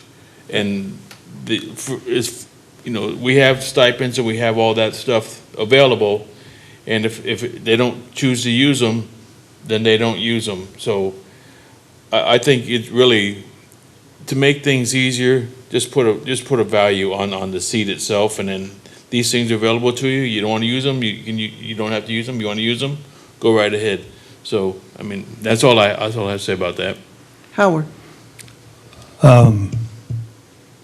Forgot what I was going to say. This might help just a little bit as we go forward. A lot of these can be fluid conversations. Every bit of data points that we put up here will remain on the slide, so we'll bring them back for the next time. I think to Committee Member Spence's point, if you all are looking at a dollar amount for the chair, seeing the responses of how many hours they're putting in, what maybe an open comment section where they can write something, or just something. I'll check with our legal team to see if we can do that. And then bringing that back, and then also still looking at the comparable cities chart and going back over some of this stuff for the next conversation could be helpful. Not everything has to be nailed down as far as salary and stuff today, but as we start to get and build some of that data, it could be helpful for future conversations. So. Okay, I'm over my senior moment. Could I get a consensus of the panel here, just for giggles? Right now, we're currently looking at some figures that are 4 years old, okay? One of my proposals here was, I'd like to get a consensus. Do you think it's fair to bring us at a base figure incorporating what I call the 30% inflation rate that we've had? Okay, when you start talking about, well, should we raise it, should we lower it, whatever, can I get a consensus that we all agree that everything's going up like 30% and to start out even, that need to get up to that point? Can I ask you a question on Yes. that? So does that include the base salary or the stipend? Because if you're just going to do the base salary, do 30%, but then are we getting rid of the stipend? No, it would only be on the base salary, only on the base salary.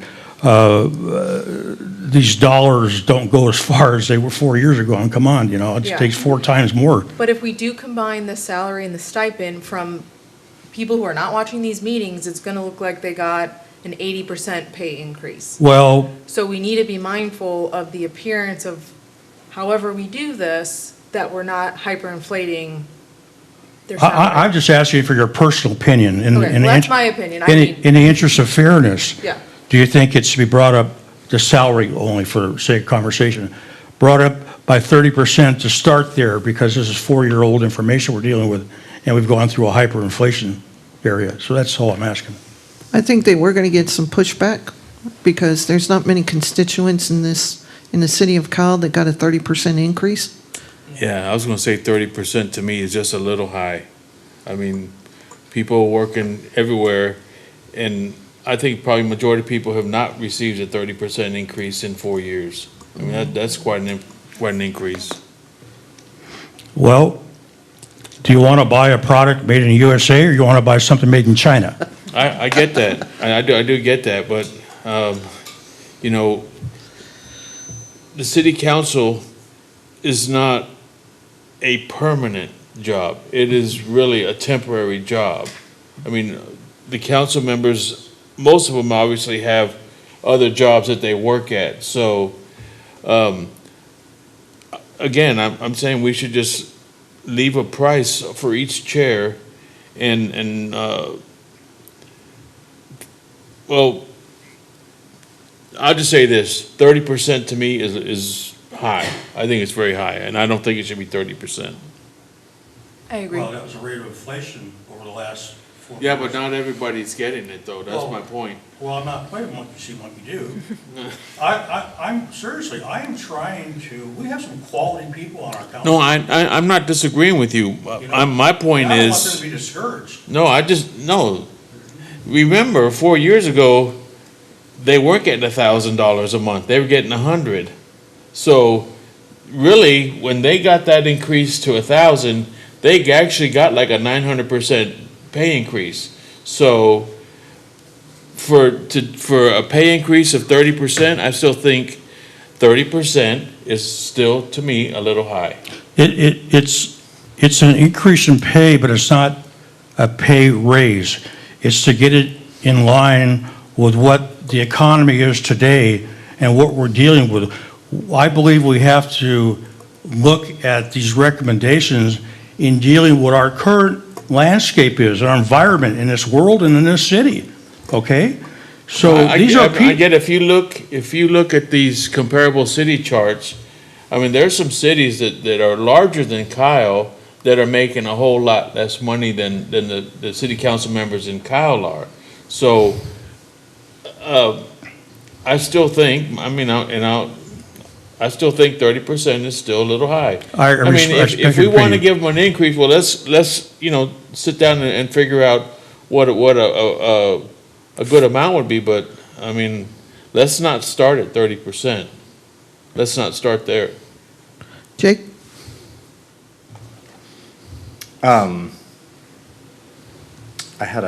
had a senior moment too, Howard, but I'm not a senior. That's the problem. I think Washed over from me. it probably did. No, I think would it be helpful if we structured the discussion about compensation a little bit more from, I think the consensus so far has been, let's eliminate the stipend. We can check that box.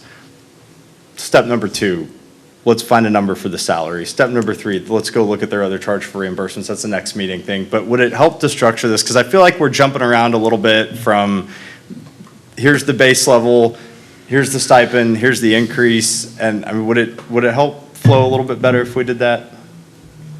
Yes. Okay. I agree. Thank you.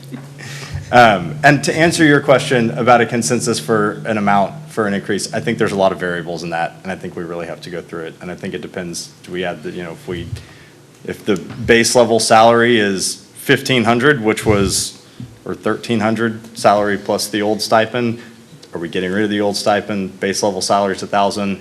I think we have to answer some of those questions before I can give you a good answer on yours. Howard? Okay, let me make it a little easier. What does the panel think of wherever we start about including a cost of living increase each year? I'd Go be ahead. willing to consider Yeah, I that. think that's I would fair. too. Yeah. I would Sorry, agree. I didn't catch what Joe said. I says, would you, What they answered, I mean. They would everybody agree else spoke to at it. once. Yes. you mean what she said? So y'all are talking about a cost of living increase for the council? Every, yeah. Every year. Some sort of year. formula, a percentage worked in, tied to, I don't know, the What- CPI or something like, we can pick it. But yeah, something to where it is, because this is only 3 years, and you come back and you say, okay, well, it's been 3 years, and there have been increases, but if we do that more incrementally, I mean, that's a little bit easier to swallow, quite honestly. So if we don't include a cost of living allowance and leave it static, that means every year they're getting paid less because their buying power has gone down. And that was my whole point in bringing the 30% increase up to speed today, instead of building off of a 4-year-old figure that doesn't work anymore. It's ridiculous. I'm going to say one thing, Diana can tell you. 3 years ago, I had boldly said, I think the salary that the mayor was getting, Travis Mitchell, is an absolute insult. It's an insult for the amount of time and effort that that individual put in, not because he was Travis Mitchell, because he did what he wanted to do, is because he actually put the time in. And the people that are putting in the hours now, those are not fantasy hours, those are real hours. And those are meetings that they are forced to attend. They have to attend. Okay, it's not just council meetings. It's all through the week. It's on the telephone, whatever. So I'm just trying to bring that in view and consider it and not be building off of something that is obsolete. Jesse? Thank you. Or Perez? What's the staff COLA going to be projected for, do we know for this year or next, or what was it last year? Are you asking about inflation? Well, inflation, and then what did staff get in additional compensation as a COLA? We had a merit increase in the budget, which was based on an average 3.5%. 3.5%, Right. okay. But if you're speaking to COLA, the 12-month rolling average for CPI, or Consumer Price Index, has been around 3.2, 3.3%. Okay. Okay, we can consider something like that, and then they would be in line with staff, and we can make it a round number for them. It would definitely be something that could be put into a recommendation for sure. Yeah. If everybody was agreeable, we could do something like that to incrementally, they would get 3.5% like the staff does or whatever. Or we just put in the recommendation that whatever staff gets, they get. In a way of cost of living. Yeah. As Pervez mentioned, staff last year, and I think since I've been here, the raise has been based on merit, and that's difficult to do with council, but we could do whatever the average merit is, would be the council COLA or something along those lines. I just want to be clear, we're not going to have a process to evaluate council members and raise their pay that way. No, we're not going to do that. No. We can, as the commission, we can say a flat rate. Yeah. So typically when we do a merit, we'll have a merit and we'll have an average of, say, 3.5% or 4% or whatever it is. And so you could maybe bake that in, or we could look at a COLA, however we want to do it. I just wanted to be clear that if we just base it on what staff gets, we need to clarify the difference between a merit and a COLA. Okay. I think what the staff gets is also at some level determined by council. And so if council gets the same raise as staff, you could look at that and say council is voting on a raise for themselves. I like the idea of using the 12-month rolling average for the CPI, because that's totally unrelated to what we're doing here. It's a number that we can't control, and that not a fixed number, but a fixed concept. Thank you. But if they vote on it now, they're voting on an increase for themselves, or they're voting on it when they approve the budget. Either way, they're approving an increase for themselves. No, I'm sorry. I meant year-over-year increase. So if they vote to establish the policy that this is our baseline plus whatever the CPI, 12-month rolling average for CPI is every year, they're not going in every year and saying, this is the percentage that we're going to give staff and also give ourselves. That percentage is based on a number that they don't control. So then, even though it says that the council is not voting on pay increases, we're going to include a possible 3% pay increase, whatever staff gets. Is that kind of like in the muddy water area, where they're voting for a pay increase? Well, I think that's what Jake was saying too. Instead, his suggestion was to whatever the CPI? Yeah. So that's really not.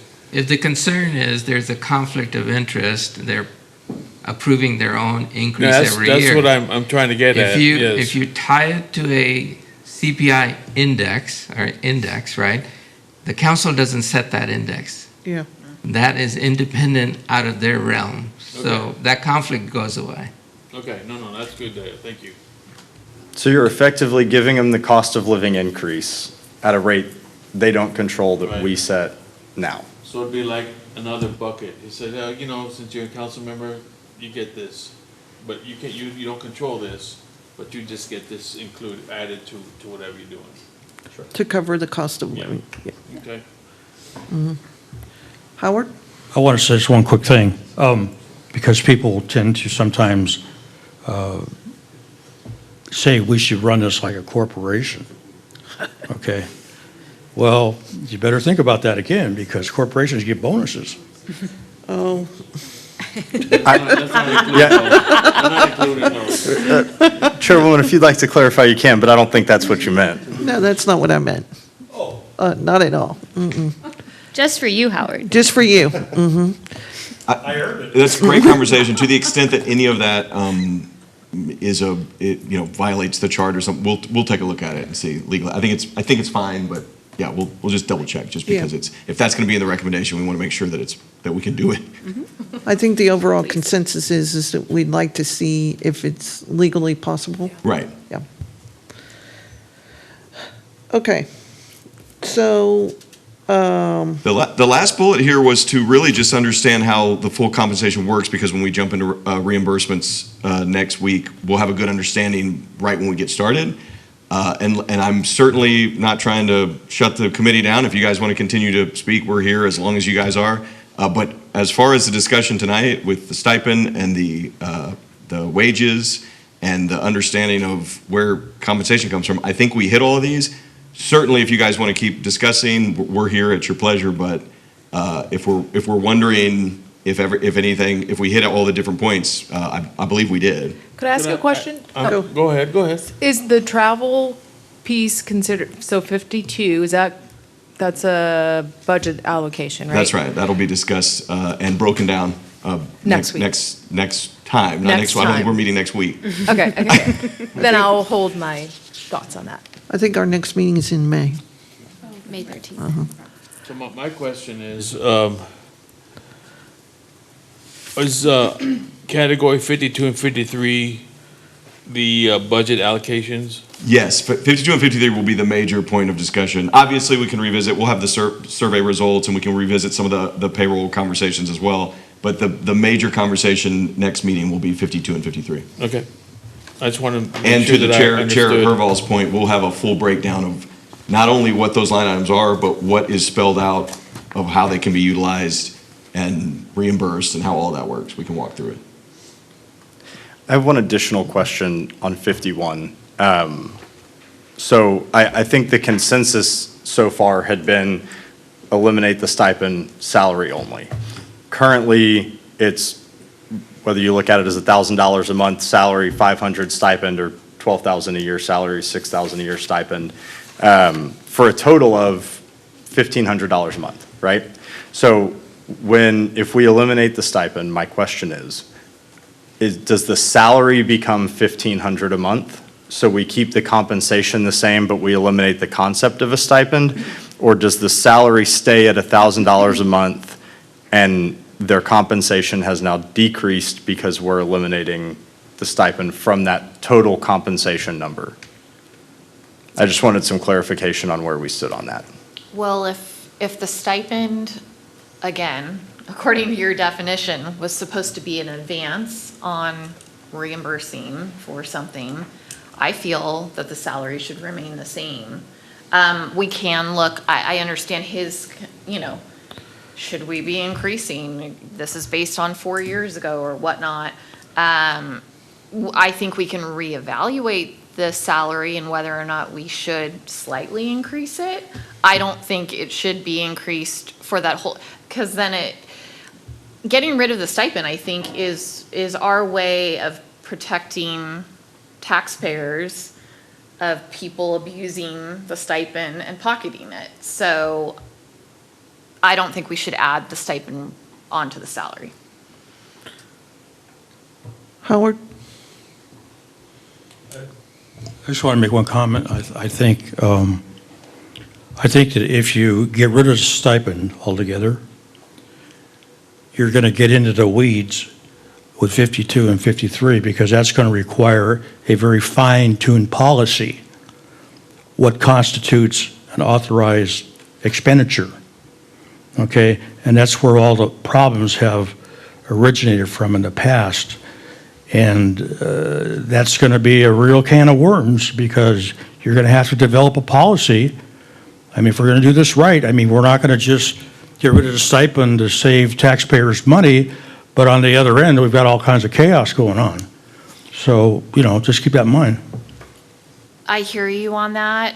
I think we need to throw that can of worms back on the council members. I think they should be responsible to submit their reimbursables. They're the ones that should be taking the time to do it, not the city staff. It should be, every month I have to turn into my accounting team my expense report, my reimbursement report. I have to do the work on that. So if they're choosing to travel, to have coffee, to go, then I think that should be part of that's what they signed up for. And if it'll also make it more clear to them that they have to abide by the policy. They have to follow those rules. Howard?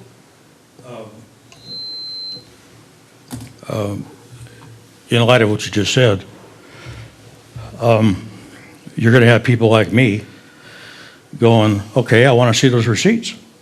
I want them posted online, okay? And then I'm going to be looking at the receipts, and I'm going to be looking at the policy to see if it abides by the policy, because I've been burned. The city has been burned by that. So that's a whole can of worms that's going to just come up out of the fact that they're going to use cost centers. I understand what you're saying. It is their responsibility. I agree with you there, okay?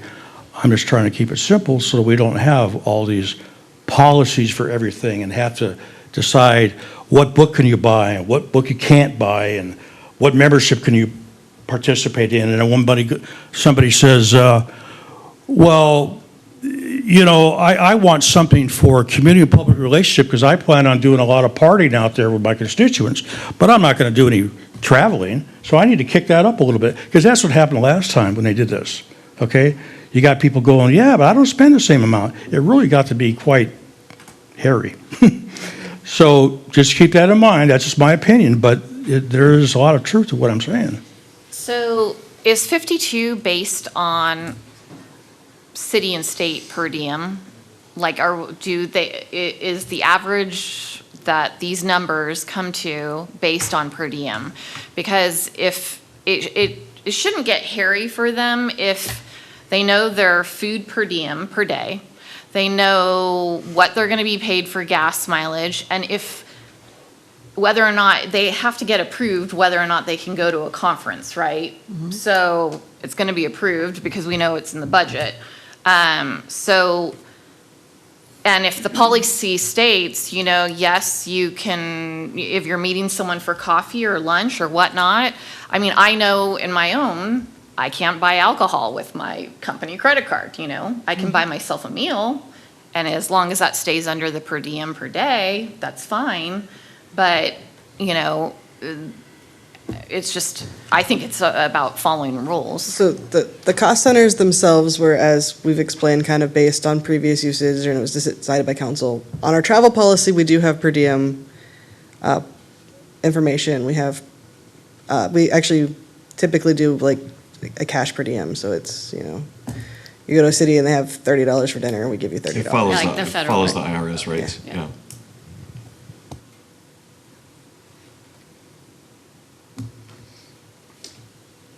The other thing I'd say is there are a million ways that we could cut these cost centers, and that's a recommendation you can make in a council decision. For example, they could just have a cost center that says allowable expenses, and then they could have a policy that says what's allowed, and then it's up to however that policy works to enforce it. Typically, the previous policy had like rules on what it could be spent on and what it could not be. I understand Mr. Connell's concerns about how it was enforced and how to enforce it, and that's a decision that council can make on how they would handle that.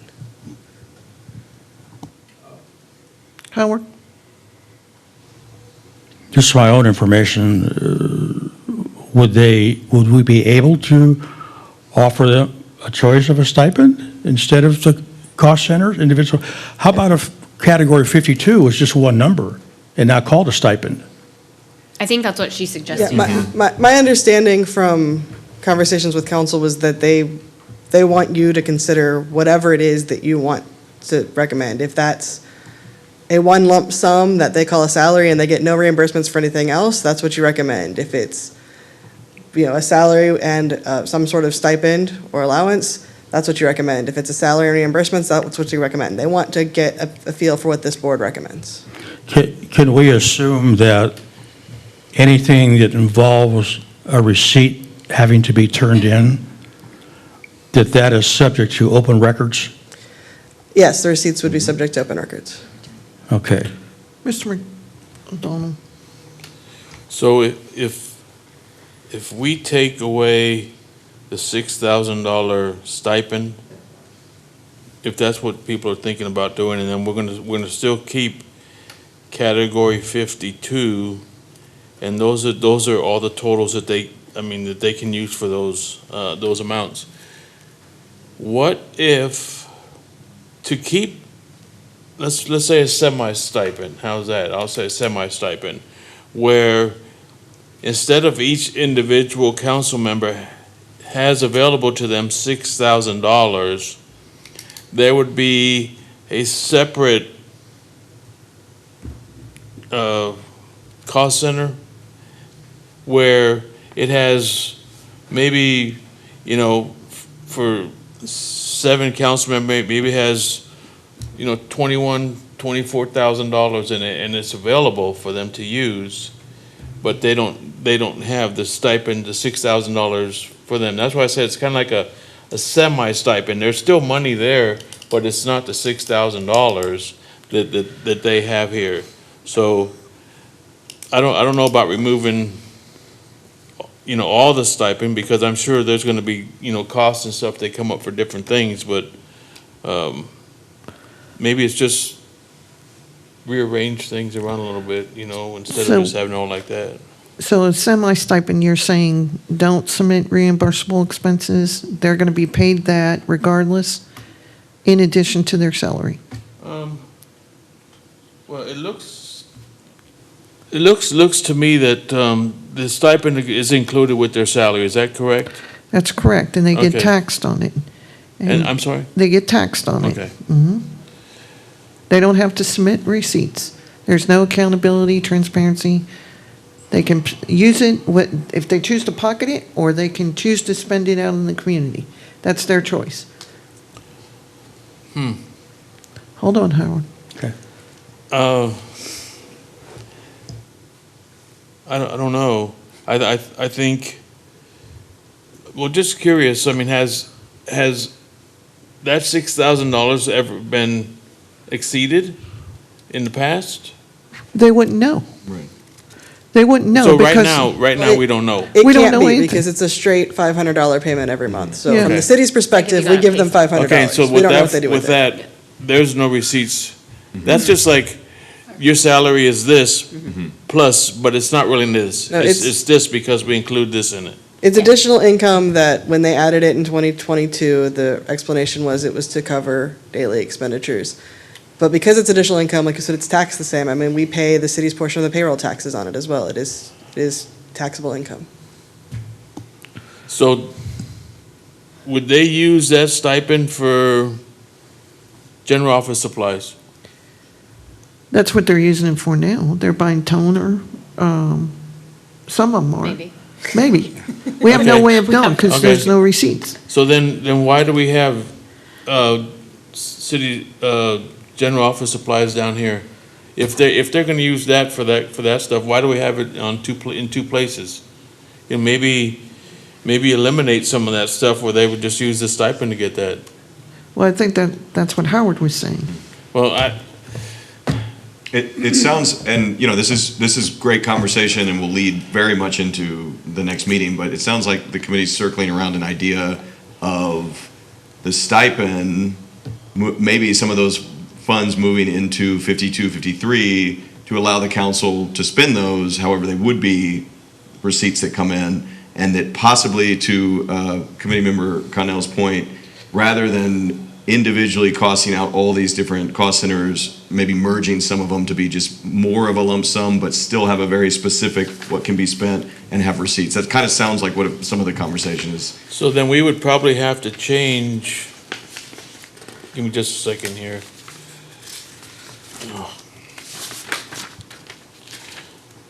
Change this page with this, the top numbers in.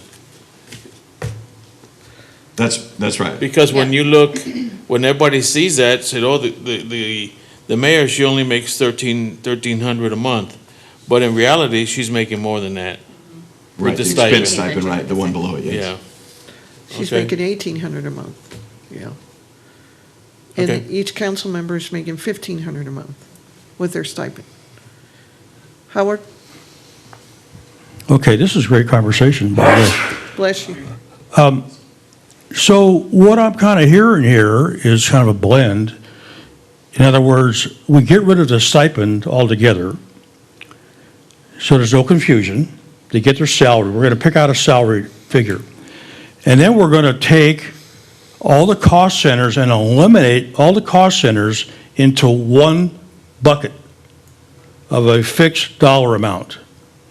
And whatever, and that dollar amount, it's a use it or lose it. In other words, if you don't use it all, it comes back to the city, okay? But in the meantime, whatever the policy is that they are allowed to use that category for is going to require a receipt.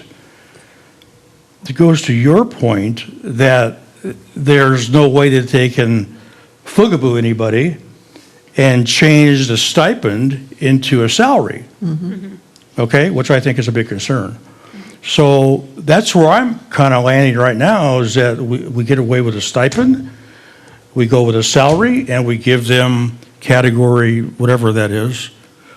Second category is one bucket of money.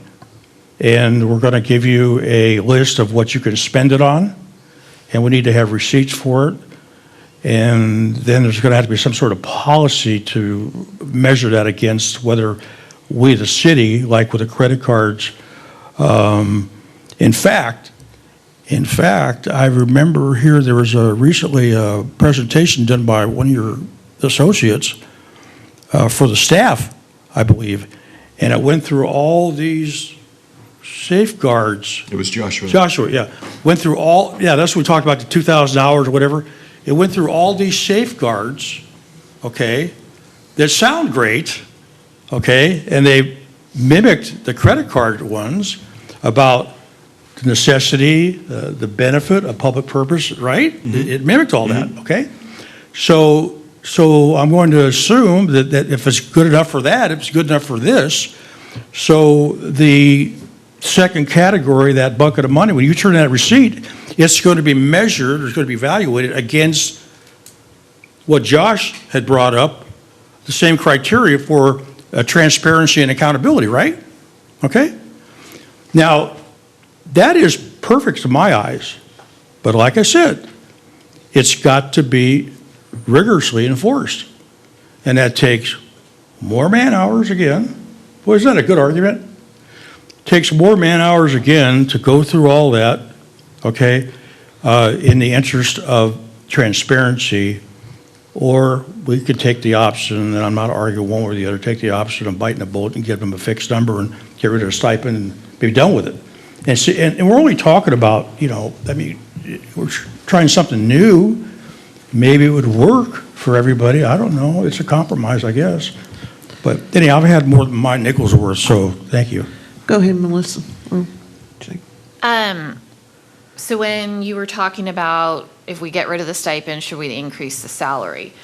I think, okay, so as I'm looking and what he brought up too, if food and meals is down here, but the stipend was supposed to be, for coffee or whatnot, aren't there two places that it's at?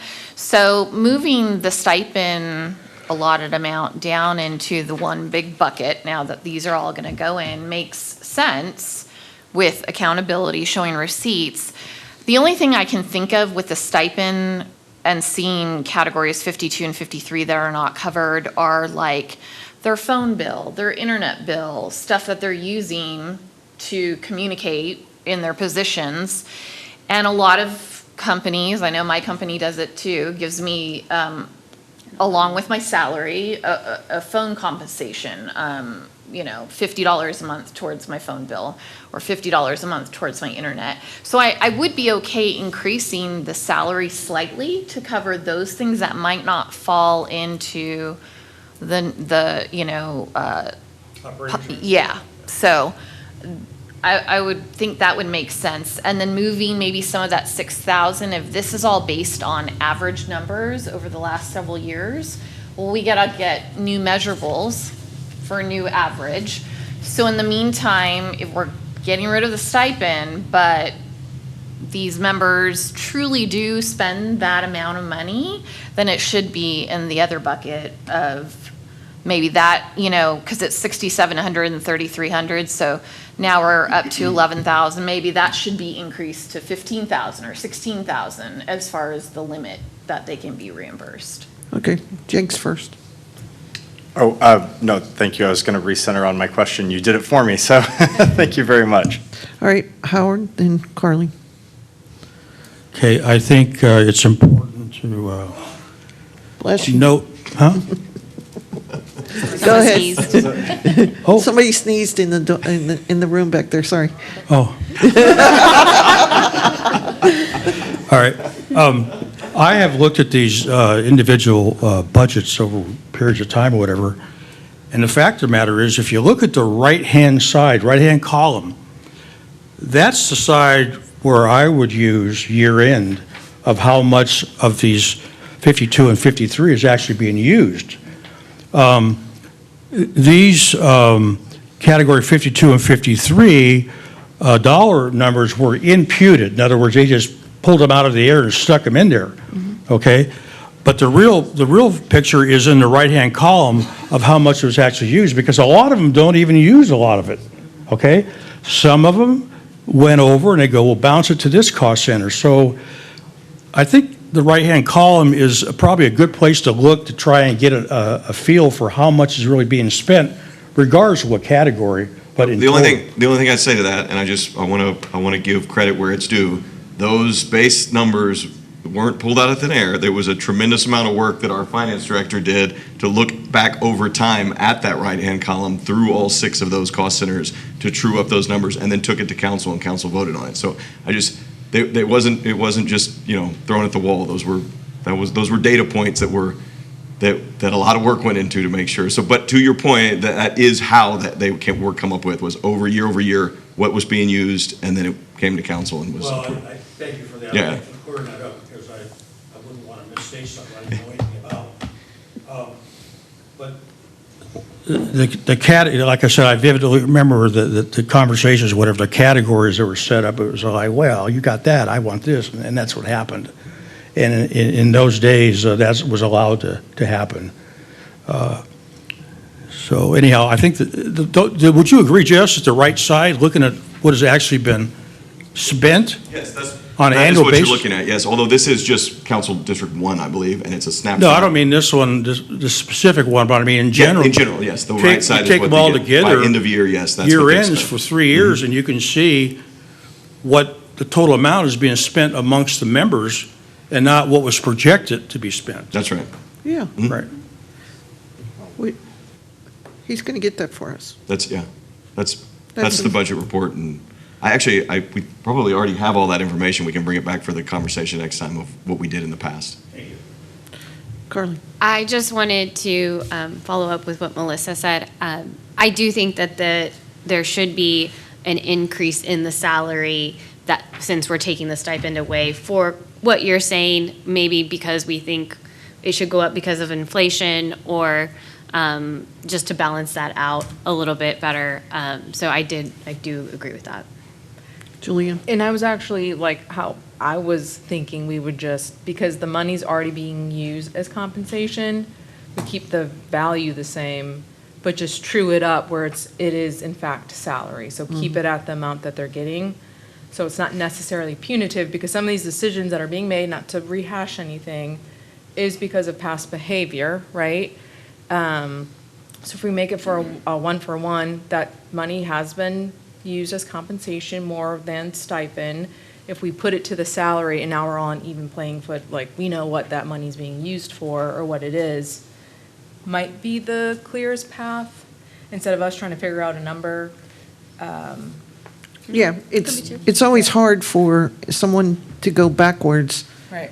when they were making a certain amount.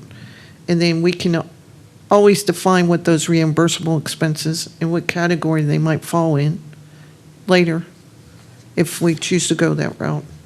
I think that would be a great discussion for the next meeting, and we can, to the chair's point, she had asked to have all that brought back. Each one of these cost centers has specific things that they can be spent on.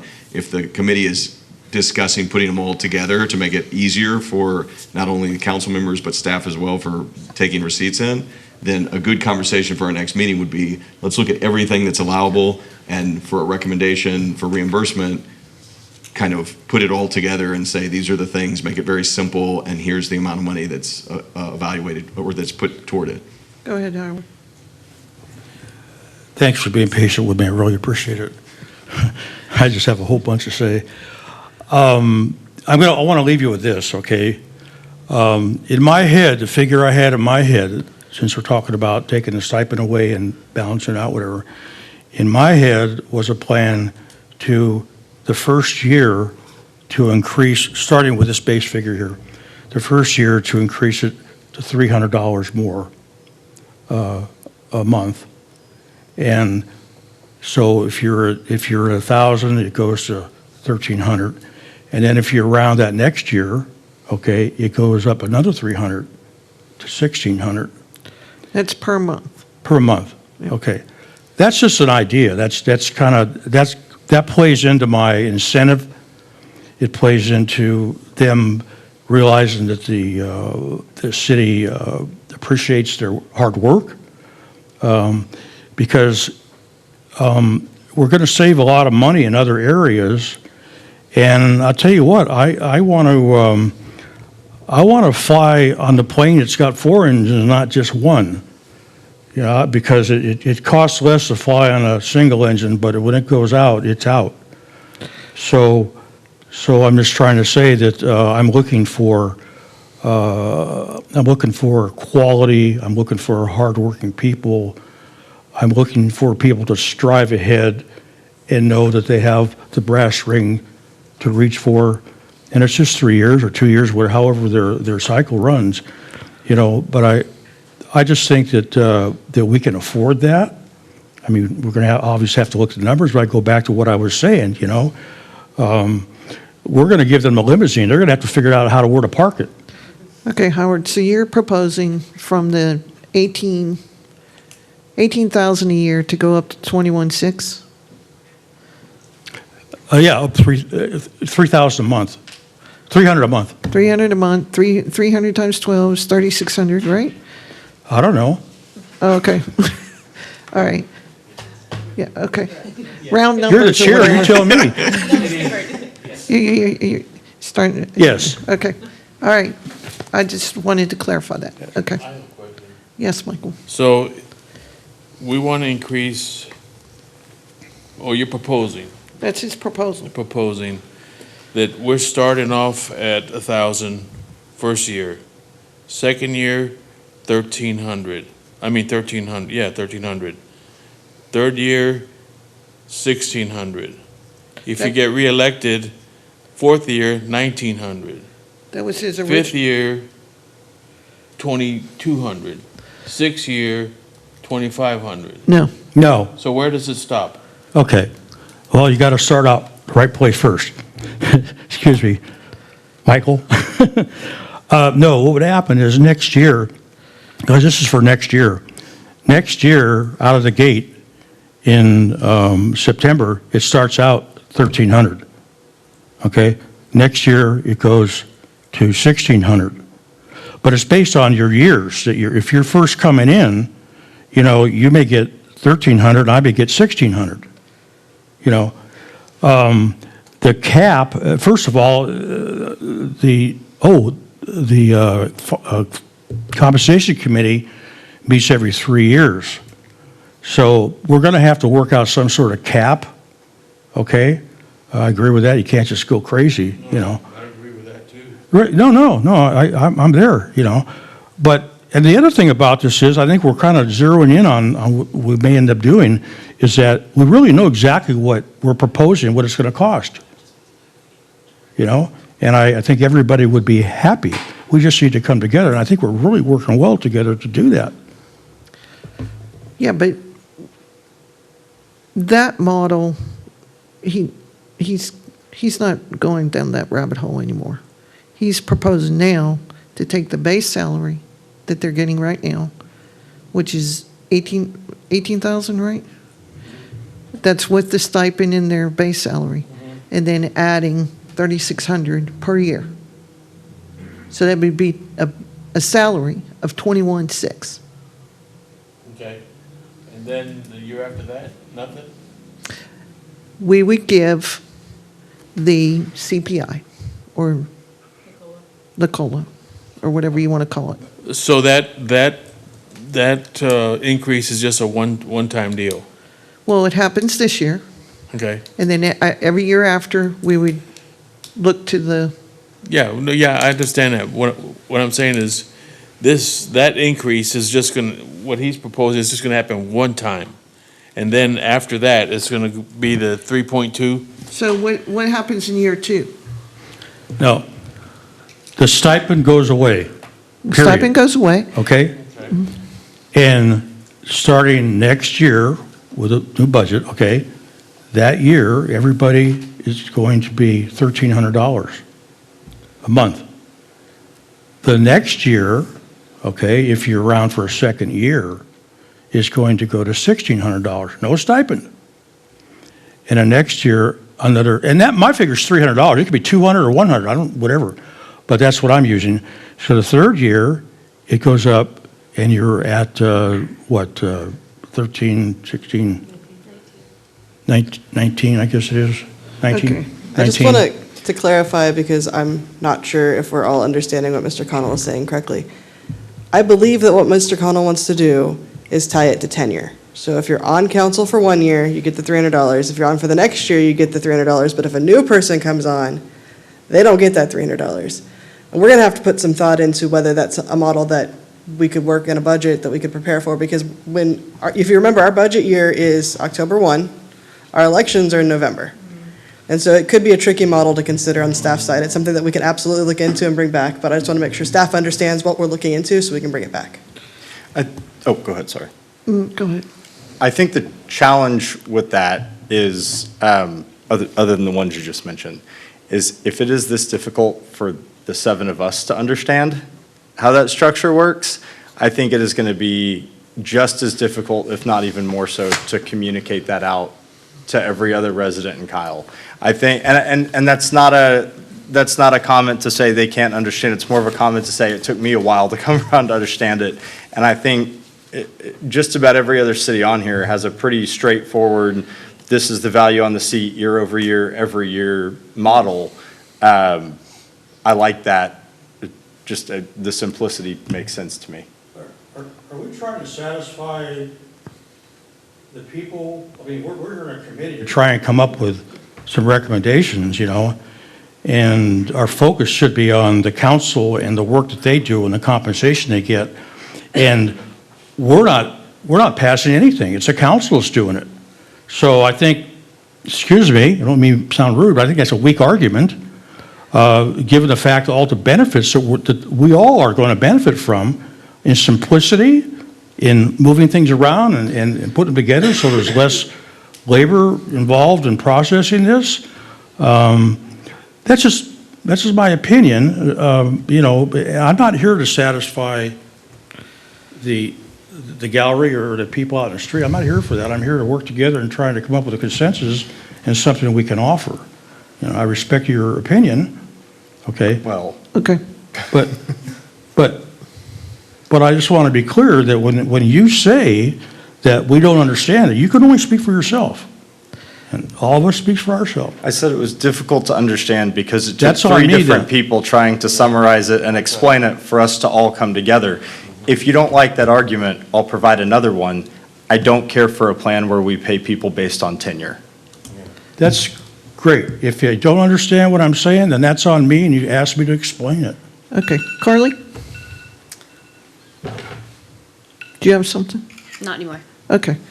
I think these have been all great discussions. I think we're probably at that hour. I know that if we stay much longer, I'm going to have to go to the restroom. So these have all been great discussions, some food for thought. We got into it. You have something else? I was just going to go. Would it be possible to get a hard copy of what we did today? Sure, you mean the Well, I mean, presentation? since this was kind of like the starting one, and we're gonna have an updated one, I would prefer a hard copy, because I'm not really into the computer stuff, so. Sure, yeah. So each time that we bring this data with new presentation, we'll also print one out. I appreciate Yeah, that no very problem. much. Thank No you. problem. I was just going to say, I really wanted to thank all of you guys for, it really is good conversation, and I can tell already, and I'm not just saying this to be nice, you guys are coming very close to a good recommendation on salary, wages, and then with all the information that staff will bring back for the next conversation, it's going to be super helpful to coalesce around the recommendation for reimbursement.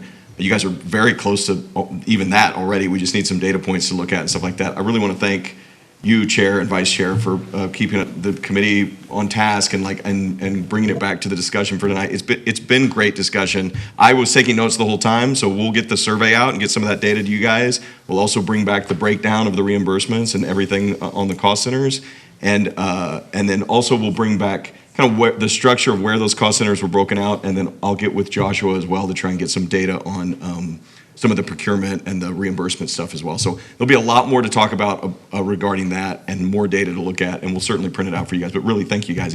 It's been a good conversation and back and forth. Okay, so we have actually two items.